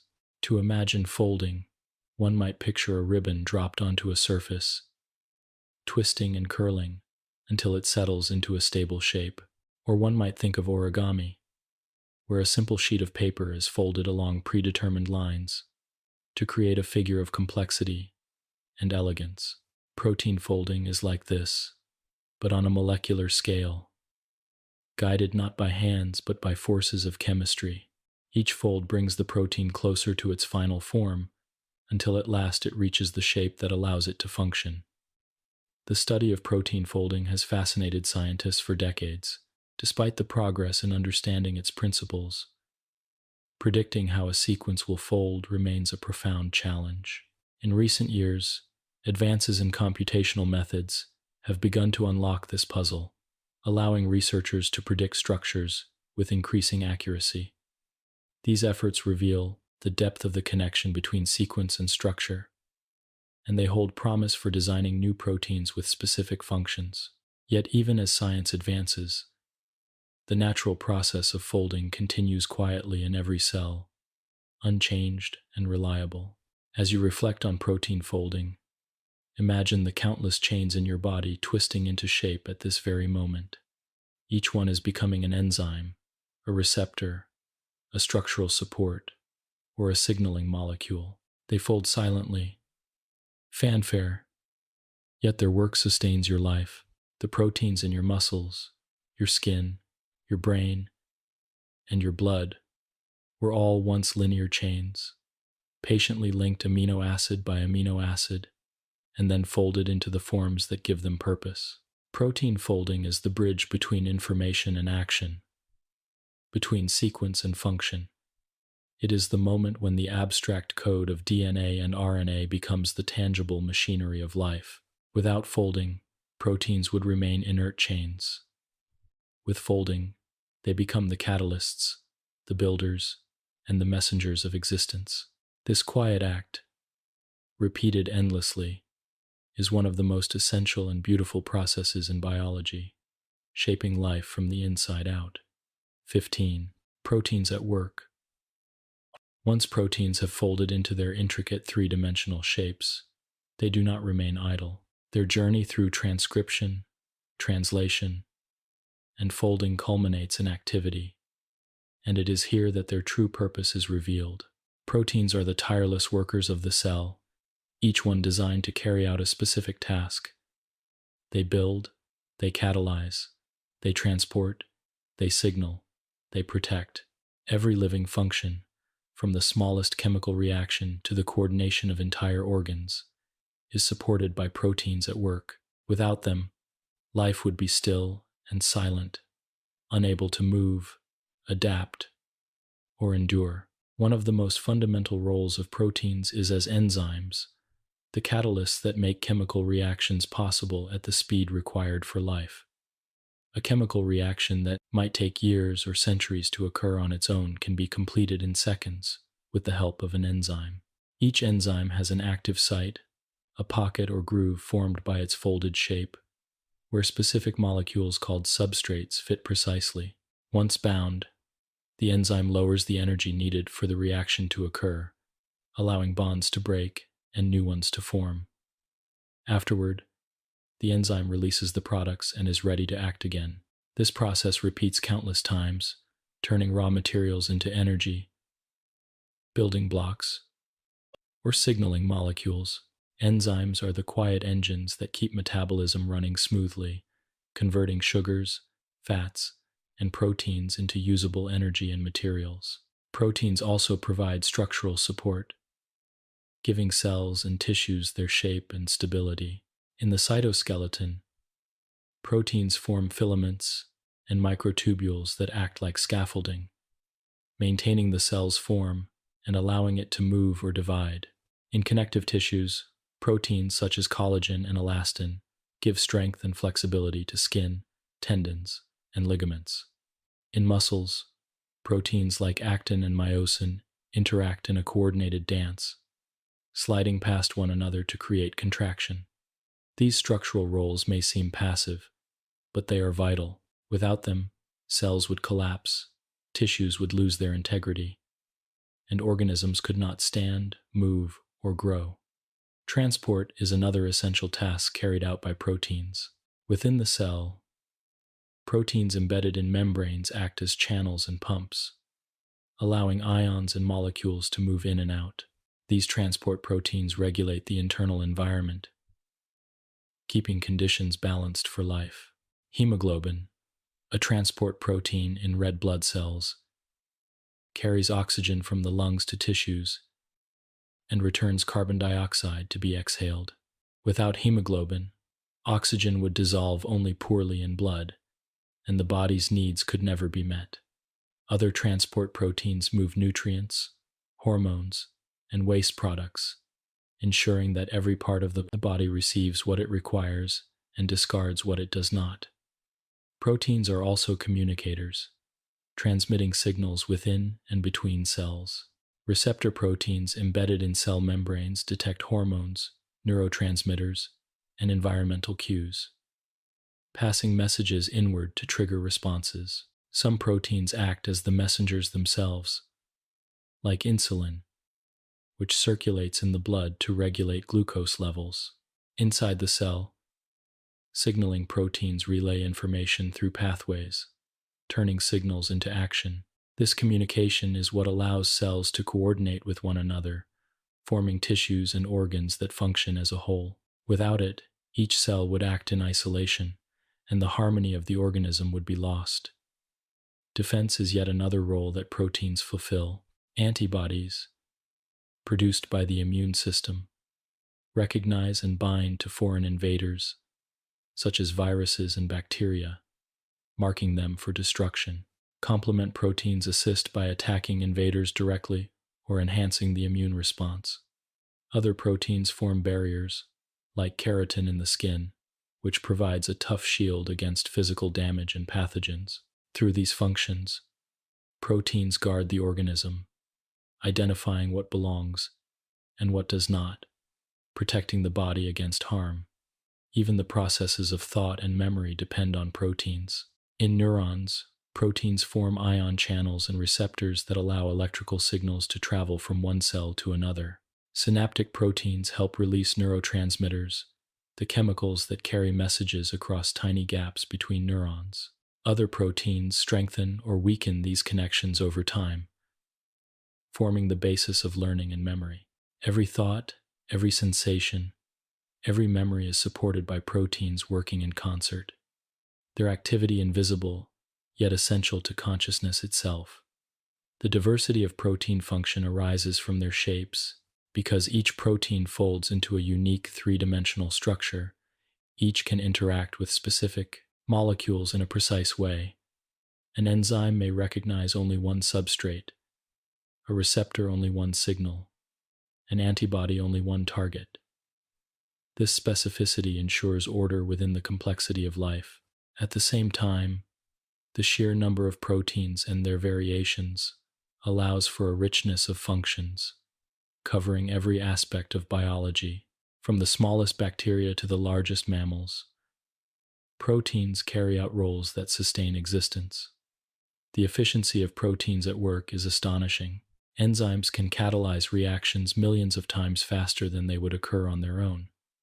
Hemoglobin can carry 4 oxygen molecules at once and release them precisely where they are needed. Muscle proteins can contract and relax thousands of times without failing. These feats are not exceptions but the rule, occurring in every cell, every second. Life depends on such efficiency, for without it, the pace of biology would be far too slow to sustain organisms in a changing world. When proteins malfunction, the consequences can be profound. A single mutation that alters a protein's shape can disrupt its function, leading to disease. In cystic fibrosis, for example, a mutation prevents a transport protein from folding correctly, impairing the movement of chloride ions across cell membranes. This leads to thick, sticky mucus that clogs airways and causes persistent infections. In sickle cell anemia, a mutation alters hemoglobin, causing red blood cells to take on a rigid, sickled shape that blocks blood flow. These conditions remind us of how essential proteins are and how delicately their function depends on proper folding and activity. Yet proteins are not fragile. They are remarkably adaptable. Many proteins can withstand changes in temperature, pH, or other conditions, continuing to function despite stress.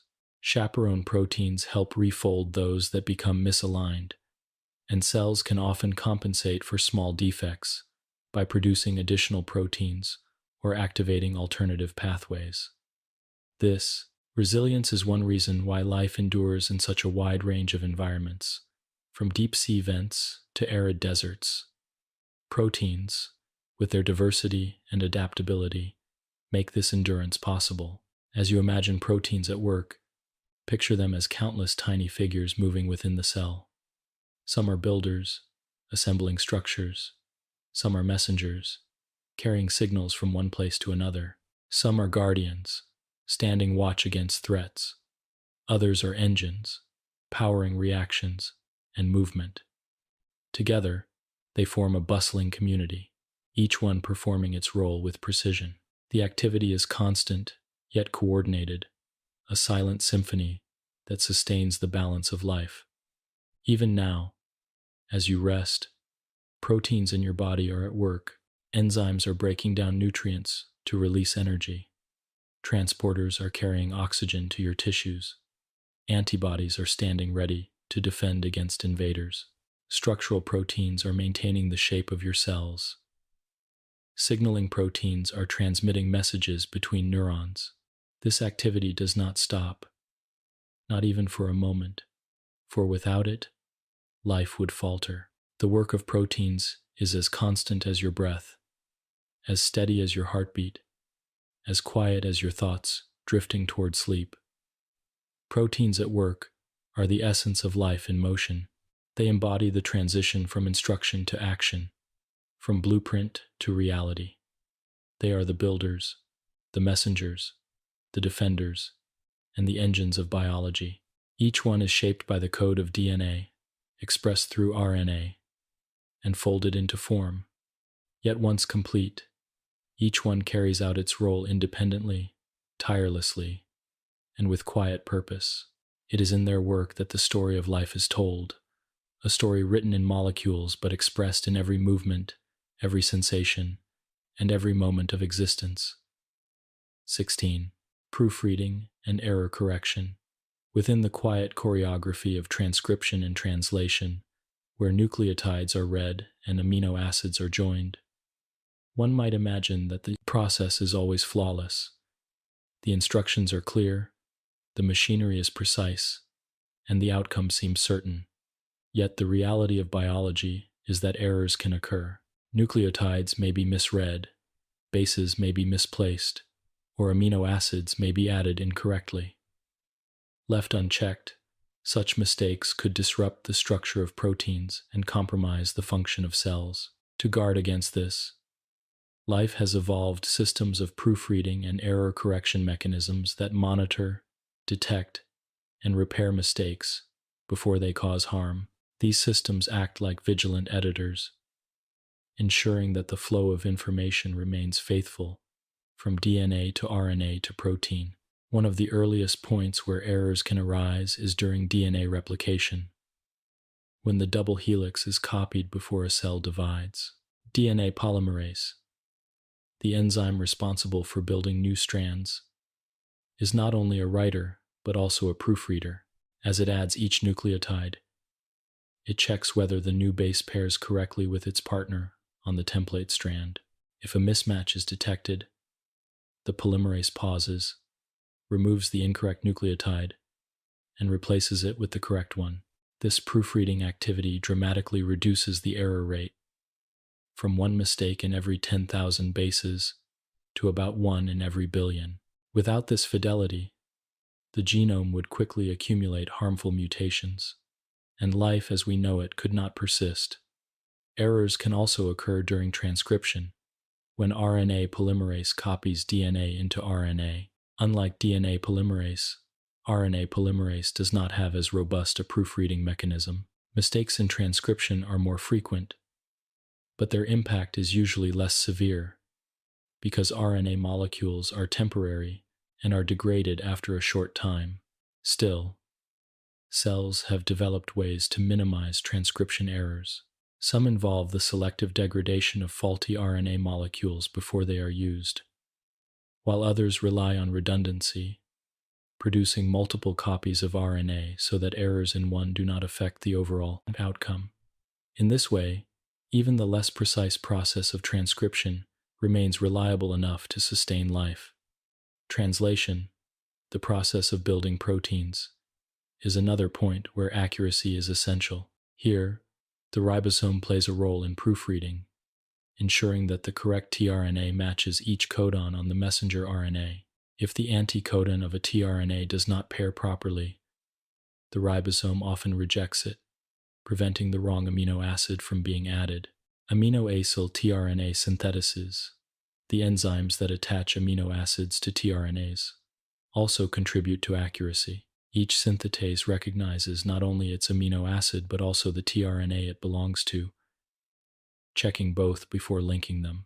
Some synthetases even have editing sites, where they can remove an incorrectly attached amino acid before the tRNA is used. These layers of proofreading reduce errors to an astonishingly low rate, ensuring that proteins are built with high fidelity. Yet despite all these safeguards, errors still happen. Some proteins are misfolded because of mistakes in translation, while others are damaged by stress or environmental conditions. To address this, cells have developed systems of quality control that extend beyond proofreading at the molecular level. Misfolded proteins are often recognized by chaperone proteins, which attempt to refold them into their correct shapes. If refolding is not possible, the proteins are marked for destruction by small tags called ubiquitin. Once tagged, they are delivered to the proteasome, a large molecular complex that degrades them into their component amino acids. These amino acids can then be reused to build new proteins, ensuring that resources are not wasted and that faulty proteins do not accumulate.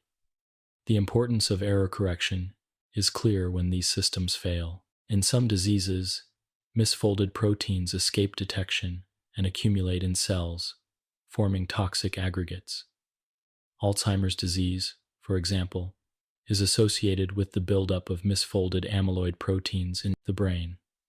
Other neurodegenerative diseases, such as Parkinson's and Huntington's, also involve the accumulation of defective proteins.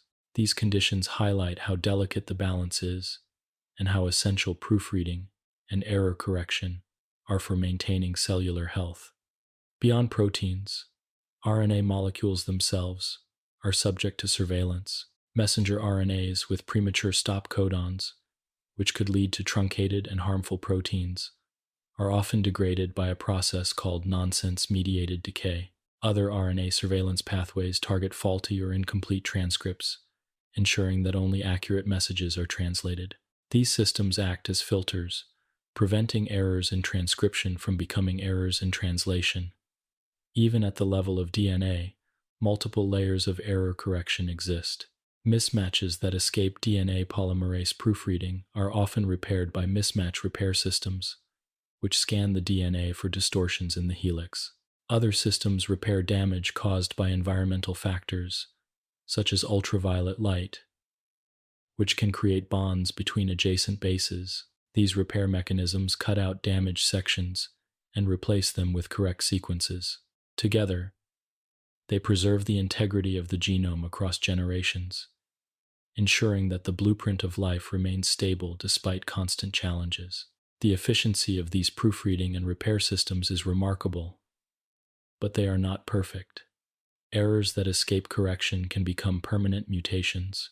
Some mutations are harmless, altering non-coding regions or producing proteins that still function adequately. Others provide variation that fuels evolution, allowing species to adapt to changing environments. But some mutations are harmful, leading to genetic disorders or increasing the risk of disease. Thus, error correction is not only about preserving accuracy, but also about balancing stability with adaptability. Life does not eliminate all errors, for in their rare persistence lies the possibility of change and innovation. To imagine proofreading and error correction, one might think of a scribe copying an ancient manuscript. The scribe works with care, checking each letter, correcting mistakes, and ensuring that the text remains faithful to the original. Yet occasionally, an error slips through, and the manuscript changes slightly. Some changes are meaningless, others harmful, and a few, over time, may enrich the story. In this way, the process of life is both guarded and open, precise yet flexible, guided by proofreading, but not bound to perfection. Even as you rest, these systems are active within your cells. DNA polymerases are checking their work. RNA surveillance pathways are filtering messages. Ribosomes are rejecting mismatches, and proteasomes are dismantling defective proteins. These processes are quiet and unseen, but they are vital. They maintain the stability of your body, ensuring that your cells continue to function, your proteins continue to work, and your genes remain intact. The vigilance of proofreading and error correction is constant, a silent watch that never wavers. Proofreading and error correction reveal a deeper truth about life. Perfection is not required, but resilience is. Mistakes are expected, but they are managed, minimized, and often turned into opportunities. The systems of biology are not rigid but adaptable, capable of preserving what is essential while allowing for the possibility of change. This balance is what sustains life, allowing it to endure through challenges, evolve over time, and flourish in countless forms. 17. When mistakes lead to disease. Though the systems of proofreading and error correction are remarkably efficient, no process in biology is entirely perfect. Errors occasionally slip past the safeguards, persisting as changes in DNA, flaws in RNA, or defects in proteins. Some of these mistakes are harmless, producing no noticeable effects. Others may even be beneficial, adding variation that can be shaped by evolution. But there are times when mistakes disrupt the delicate balance of life, leading to disease. In these cases, what began as a single altered nucleotide or a misfolded protein can ripple outward, affecting cells, tissues, and entire organisms. One of the most familiar examples of a disease caused by a genetic error is sickle cell anemia. This condition arises from a single change in the DNA sequence of the gene that codes for hemoglobin, the protein that carries oxygen in red blood cells. In normal hemoglobin, a specific codon directs the insertion of the amino acid glutamic acid. In the sickle cell variant, a mutation alters this codon so that valine is inserted instead. The change is small, just one amino acid in a chain of more than 100, but its consequences are profound. The altered hemoglobin molecules tend to stick together, forming long fibers that distort the shape of red blood cells into rigid sickles. These cells can block blood flow, cause pain, and damage organs.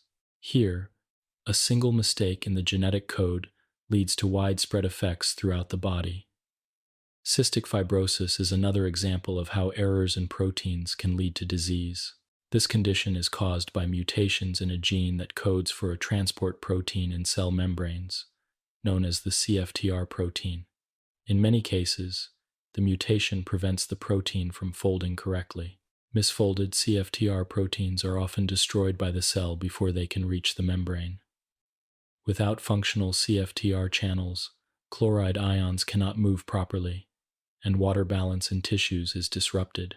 The result is the buildup of thick mucus in the lungs and digestive system, leading to infections, breathing difficulties, and impaired nutrient absorption. Here, the problem is not the absence of the gene itself, but the misfolding of its protein product. Errors in proofreading can also contribute to cancer. In healthy cells, DNA repair mechanisms correct mutations that occur during replication or due to environmental damage. But if these repair systems are themselves compromised, mutations accumulate more rapidly. Some of these mutations may activate genes that promote uncontrolled growth or inactivate genes that normally suppress tumors. Over time, the unchecked accumulation of errors transforms normal cells into cancerous ones.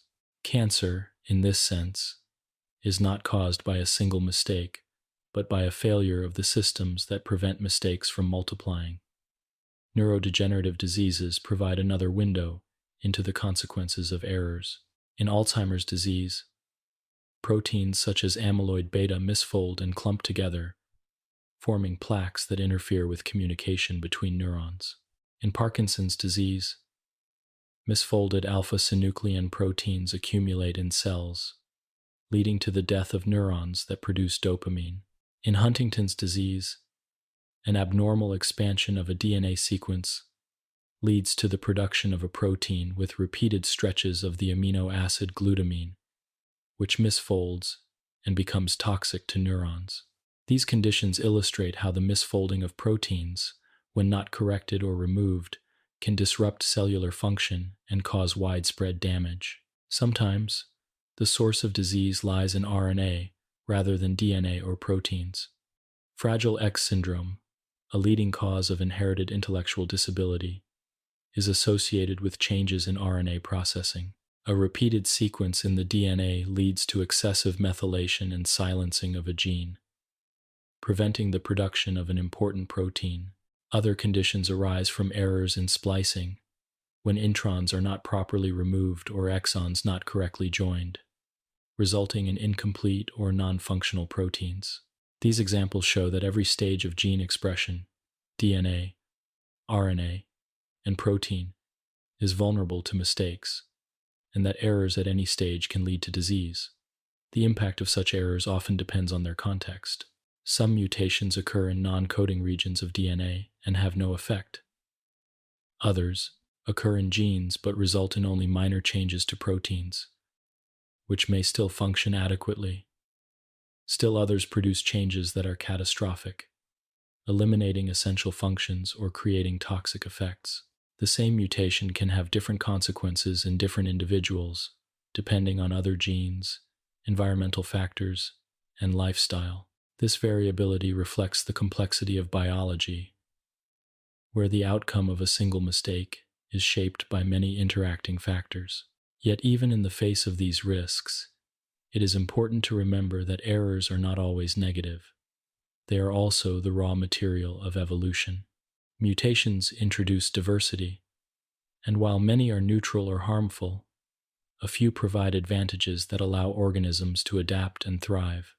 Over long spans of time, these beneficial changes accumulate, giving rise to new traits, new species, and new possibilities for life.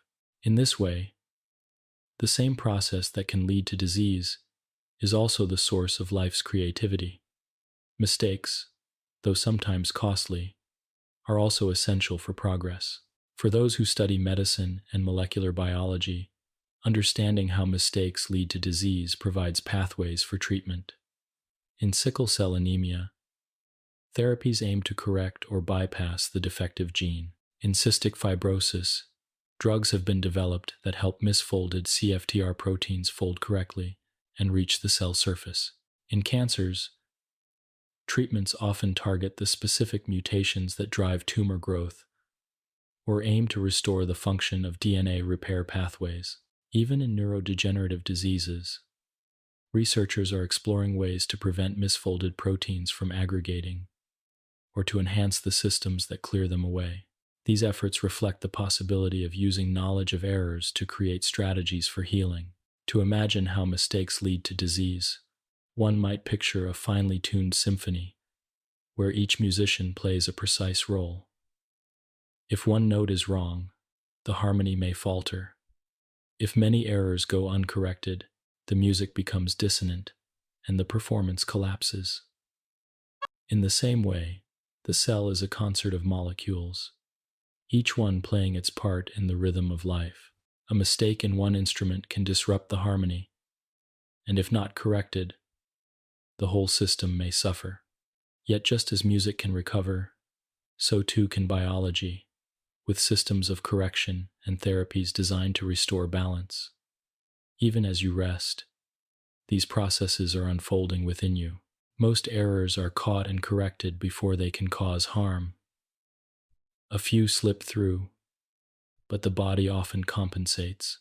Rarely, an error persists, altering a protein or silencing a gene, and over time, this may contribute to disease. Yet these events are the exception, not the rule. The vast majority of the time, the flow of information from DNA to RNA to protein proceeds smoothly, sustaining your life with quiet reliability. When mistakes lead to disease, they remind us of the fragility of life's processes, but they also remind us of resilience. For even in the face of errors, life endures. Cells adapt, systems correct, and sometimes, with the help of medicine, balance is restored. Errors are a risk inherent to complexity, but they are also a testament to the remarkable mechanisms that usually prevent them. Life is not flawless, but it is robust, capable of surviving mistakes while continuing its endless rhythm. Proteins, as the building blocks of life. At every level of biology, from the smallest cell to the largest organism, proteins form the structures and systems that sustain existence. They are not only participants in life's processes, but also its very foundation. While DNA stores the blueprint of life and RNA carries the instructions, proteins are the tangible result, the physical embodiment of the plan. They are the builders, the frameworks, the engines, and the messengers of living systems. Without proteins, life would remain a silent script, never expressed in form or function. With them, the blueprint becomes reality, and the world of living beings is brought into motion. Proteins serve as the structural framework of cells and tissues. In the cytoskeleton, proteins like actin, tubulin, and intermediate filaments form networks of fibers that maintain the cell's shape, allow it to move, and guide the transport of materials within.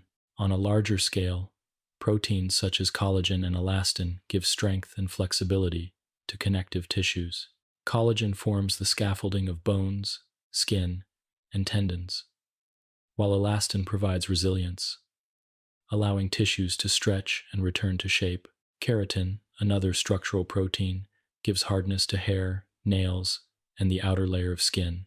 These proteins are not just supportive, they are the very substance of the body, the materials from which it is built. Beyond structure, proteins are the engines of metabolism. Enzymes, proteins, catalyze the chemical reactions that sustain life. Without enzymes, these reactions would proceed so slowly that life would be impossible. Enzymes break down nutrients into usable energy, assemble small molecules into larger ones, and regulate countless pathways that maintain balance in the cell. Each enzyme is specific, recognizing particular substrates and guiding them through reactions with extraordinary precision. The speed and accuracy of enzymes make them indispensable. They are the reason cells can adapt quickly to changing conditions, and why organisms can survive in environments as diverse as the ocean floor and the desert. Proteins also act as transporters, carrying vital substances across membranes and through the body. Hemoglobin is perhaps the most famous, binding oxygen in the lungs and delivering it to tissues throughout the body. Other proteins transport ions, sugars, and nutrients into cells, ensuring that every part of the organism receives what it needs. Some proteins act as pumps, using energy to move substances against gradients, while others form channels that allow molecules to flow where they are required. This transport is not random, it is regulated and directed, ensuring that life remains balanced and efficient. In communication, proteins again take center stage. Hormones such as insulin, though sometimes small peptides rather than full proteins, are critical in signaling between tissues. Receptor proteins embedded in cell membranes detect these signals, triggering cascades of responses inside the cell. Other proteins act as messengers within cells, passing information along pathways that coordinate growth, division, and response to the environment. This intricate network of protein communication allows cells to act in unison, forming tissues and organs that function as integrated wholes. Without proteins, there would be no coordination, no communication, only isolated cells unable to cooperate. Defense is another realm where proteins are indispensable. Antibodies, produced by immune cells, recognize foreign invaders with astonishing specificity, binding to viruses, bacteria, and toxins to neutralize them. Complement proteins enhance this defense, marking invaders for destruction or directly attacking them. Protective proteins also form barriers. Keratin in the skin and mucins in the respiratory tract prevent pathogens from entering the body. Within cells, repair proteins monitor DNA for damage and fix it before it leads to dysfunction. These defensive roles highlight the versatility of proteins, which not only build and regulate but also protect and preserve life. Proteins are also responsible for motion, from the microscopic to the macroscopic. Inside cells, motor proteins such as kinesin and dynein move along microtubules, carrying cargo to different regions. In muscles, actin and myosin slide past one another, contracting fibers and generating force. This molecular activity scales upward to the movements of limbs, the beating of hearts, and the expansion of lungs. Every motion, no matter how large or small, traces back to the activity of proteins. The universality of proteins as building blocks is evident in their abundance. They are among the most plentiful molecules in living organisms, making up much of the dry weight of cells. Every cell contains thousands of different proteins, each with a unique shape and function, yet all working together in harmony. The diversity of proteins arises from the 20 amino acids that compose them, which can be combined in countless sequences and folded into endless shapes. This diversity is what allows proteins to fulfill so many roles, from structure to signaling, from defense to energy. The importance of proteins becomes especially clear when they fail. Mutations that disrupt protein function can lead to disease, as seen in conditions such as sickle cell anemia, cystic fibrosis, and hemophilia. Misfolded proteins can accumulate and cause neurodegenerative disorders. Even aging itself is linked to gradual declines in protein quality and function. These examples remind us that proteins are not only essential but also vulnerable, and that the balance of life depends on their proper production and maintenance. Yet proteins are also resilient. They can adapt to stress, endure changing environments, and interact in networks that provide backup and redundancy. Evolution has shaped them to be both efficient and reliable, capable of sustaining life in conditions that vary across time and place. Proteins are the result of billions of years of refinement, and their continued centrality to life is a testament to their effectiveness as building blocks. To imagine proteins as the building blocks of life, one might picture them as countless stones in a vast structure. Each stone has a unique shape, carefully placed to support the whole. Some form the foundation, strong and immovable. Others form the walls, flexible yet sturdy. Still others are gears, doors, or windows, each one serving a specific purpose. Together, they create a living architecture that is both stable and dynamic, capable of growth, repair, and adaptation. Even as you rest, proteins in your body are fulfilling these roles. Collagen in your skin is supporting its structure. Enzymes in your cells are breaking down nutrients and releasing energy. Hemoglobin is carrying oxygen to your tissues. Antibodies are standing ready to defend you. Motor proteins are moving cargo along microscopic tracks. The activity is constant, yet it unfolds without effort, sustaining you quietly and reliably. Proteins are not simply parts of life. They are life's essence expressed in matter. They are the building blocks from which cells, tissues, and organisms are formed. They are the actors that carry out the instructions of DNA, the molecules that make life tangible and dynamic. To understand proteins is to understand the material basis of existence, the way information becomes structure, and the way structure becomes action. They are, in every sense, the builders of life's story, shaping it one molecule at a time. 19. Evolution of the genetic code. The genetic code, the set of rules that translates sequences of nucleotides into sequences of amino acids, appears so universal and unchanging that one might assume it has always existed in its current form. Yet, like all aspects of biology, it has a history. The code was not imposed from outside, but emerged gradually, shaped by chemistry, chance, and the slow work of evolution. To explore its origins is to step back into the earliest chapters of life, when molecules first began to carry information and transform it into action. The story of the genetic code is the story of how life found a way to turn simple sequences into the complexity of proteins, and in doing so, created the foundation of all living systems. Scientists often speak of the RNA world, a hypothetical time billions of years ago when RNA played a central role in biology. In this world, RNA molecules may have acted both as genetic material, storing information, and as catalysts, driving chemical reactions. Even today, remnants of this world remain.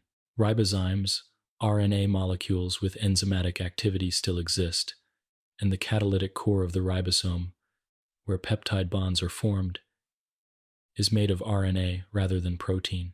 These facts suggest that before DNA and proteins took over their modern roles, RNA carried out both tasks. The genetic code likely began in this context, as RNA molecules found ways to direct the assembly of amino acids into short chains.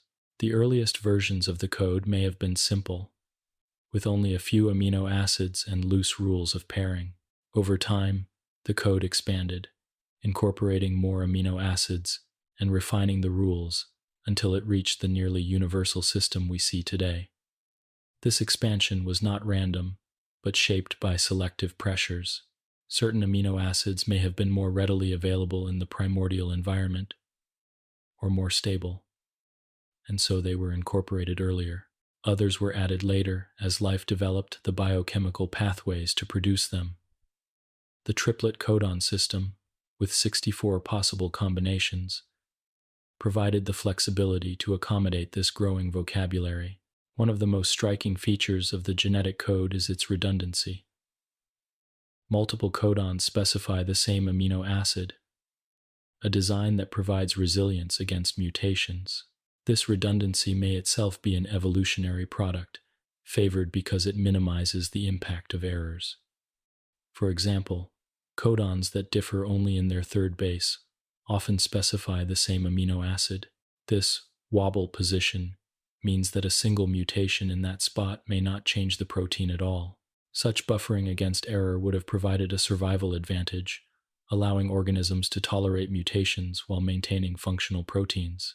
The universality of the code across nearly all organisms suggests that it was established very early in the history of life, before the last universal common ancestor of all, modern species. Once fixed, the code became nearly impossible to change. A cell that suddenly reassigned codons would find its existing proteins mistranslated, leading to catastrophe. Thus, the genetic code became frozen, preserved across billions of years and billions of species. Yet this freezing was not absolute. A few variations exist, particularly in the mitochondria of animals and in certain microorganisms. These exceptions show that the code can shift slightly in specific contexts, though such shifts are rare and carefully constrained. The resilience of the code highlights its evolutionary optimization.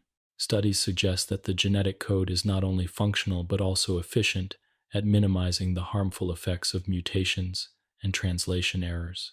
Codons that are similar in sequence often correspond to amino acids with similar properties. This means that even when mistakes occur, the resulting protein may still fold and function adequately. Such error tolerance likely contributed to the code's survival and spread. It is not simply a random assignment of codons to amino acids, but a system that balances precision with flexibility, stability with adaptability. The evolution of the genetic code also sheds light on the relationship between chemistry and biology. Some researchers propose that the assignments of codons to amino acids were influenced by chemical affinities, that certain RNA sequences naturally tended to interact with specific amino acids. If so, the code may have emerged not only from chance, but also from the underlying chemistry of nucleotides and amino acids. This perspective suggests that the genetic code is not arbitrary but rooted in the physical properties of matter, a bridge between the worlds of chemistry and life. Modern biology has found ways to expand or alter the code artificially, introducing new amino acids beyond the canonical 20. By reassigning unused codons or engineering new tRNAs, scientists can create proteins with novel properties. These efforts show that the code, while stable in nature, is not immutable. It can be reshaped, opening the possibility of designing organisms with new capabilities. Yet such manipulations only highlight how effective the natural code is. Despite billions of years and countless opportunities for variation, life has held onto the same code, a testament to its enduring value. To imagine the evolution of the genetic code, picture a time when the first molecules of RNA were experimenting with structure and function. Short chains of amino acids, assembled by crude and imperfect systems, may have provided stability or catalytic activity. Over generations, these systems refined themselves, incorporating more amino acids, improving fidelity, and stabilizing the assignments between codons and amino acids. At some point, the system became fixed, and from then on, every living being inherited the same dictionary. The genetic code became the common language of life, a shared heritage that links every species, no matter how different in form. Even now, as your cells quietly transcribe and translate, the genetic code is at work. Ribosomes are reading codons, tRNAs are matching anticodons, and proteins are emerging from the chain. The same rules that guide these processes in your body also guide them in bacteria, plants, and animals around the world. The universality of the code is a reminder of life's unity, of the single origin from which all diversity has arisen. The story of the genetic code is both ancient and ongoing. It began in the chemistry of early Earth, took shape in the RNA world, and became fixed in the last universal ancestor.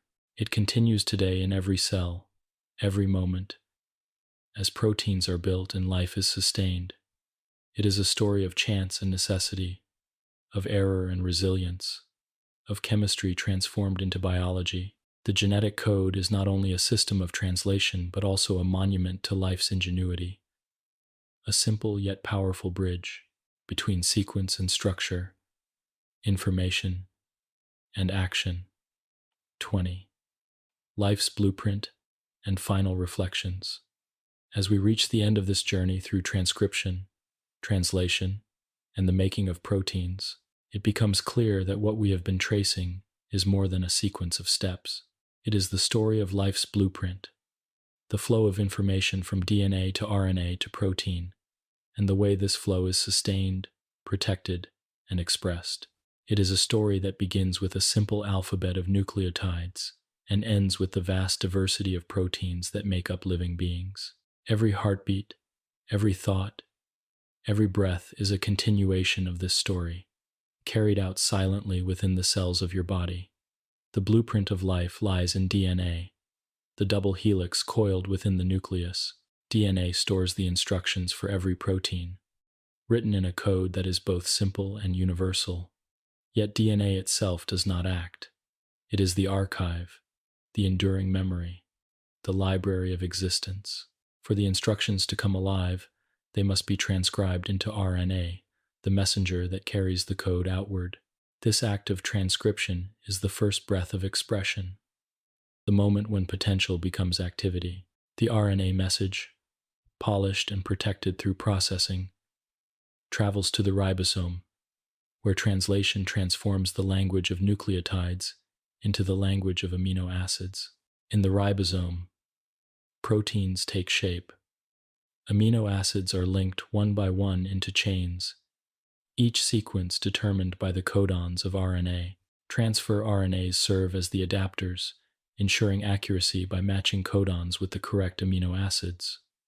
Ribosomal RNA, ancient and catalytic, binds the pieces together with precision. The result is a polypeptide chain, which folds into a three-dimensional structure guided by the properties of its amino acids. In its folded form, the protein becomes functional, ready to act as an enzyme, a structural component, a transporter, a signal, or a defender. Yet the blueprint is not simply about expression. It is also about protection and correction. Proofreading systems monitor DNA replication, RNA transcription, and protein translation, catching errors before they cause harm.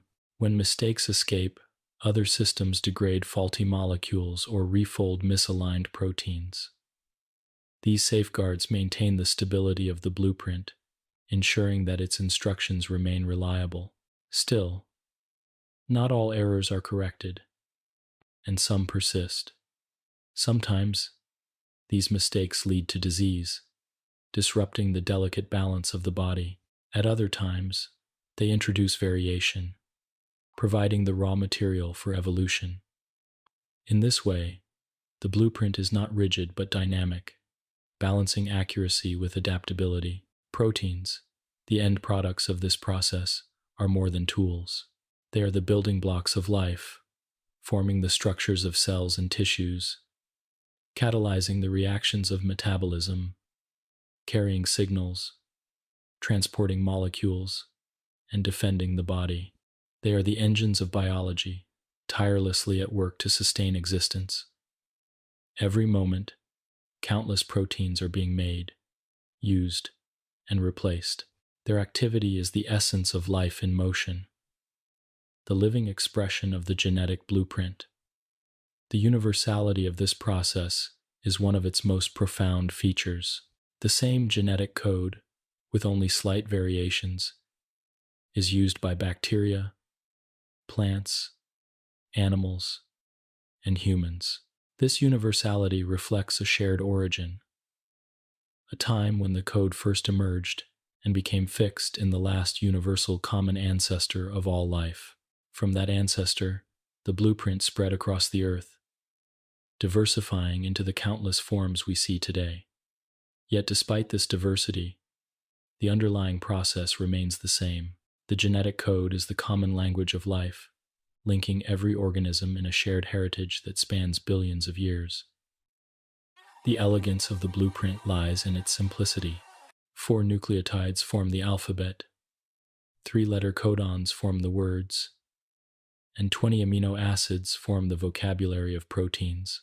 From this simplicity arises endless complexity.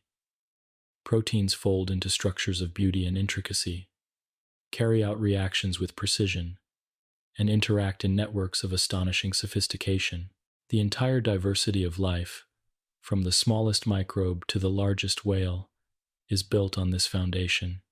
The blueprint is both humble and powerful, a reminder that life's greatest achievements can arise from the simplest patterns. As you reflect on this, imagine the silent work taking place within your own cells. DNA coils within the nucleus, preserving its code. RNA is transcribed, capped, spliced, and sent outward. Ribosomes read codons. tRNAs deliver amino acids, and proteins are linked and folded. Enzymes catalyze reactions. Hemoglobin carries oxygen.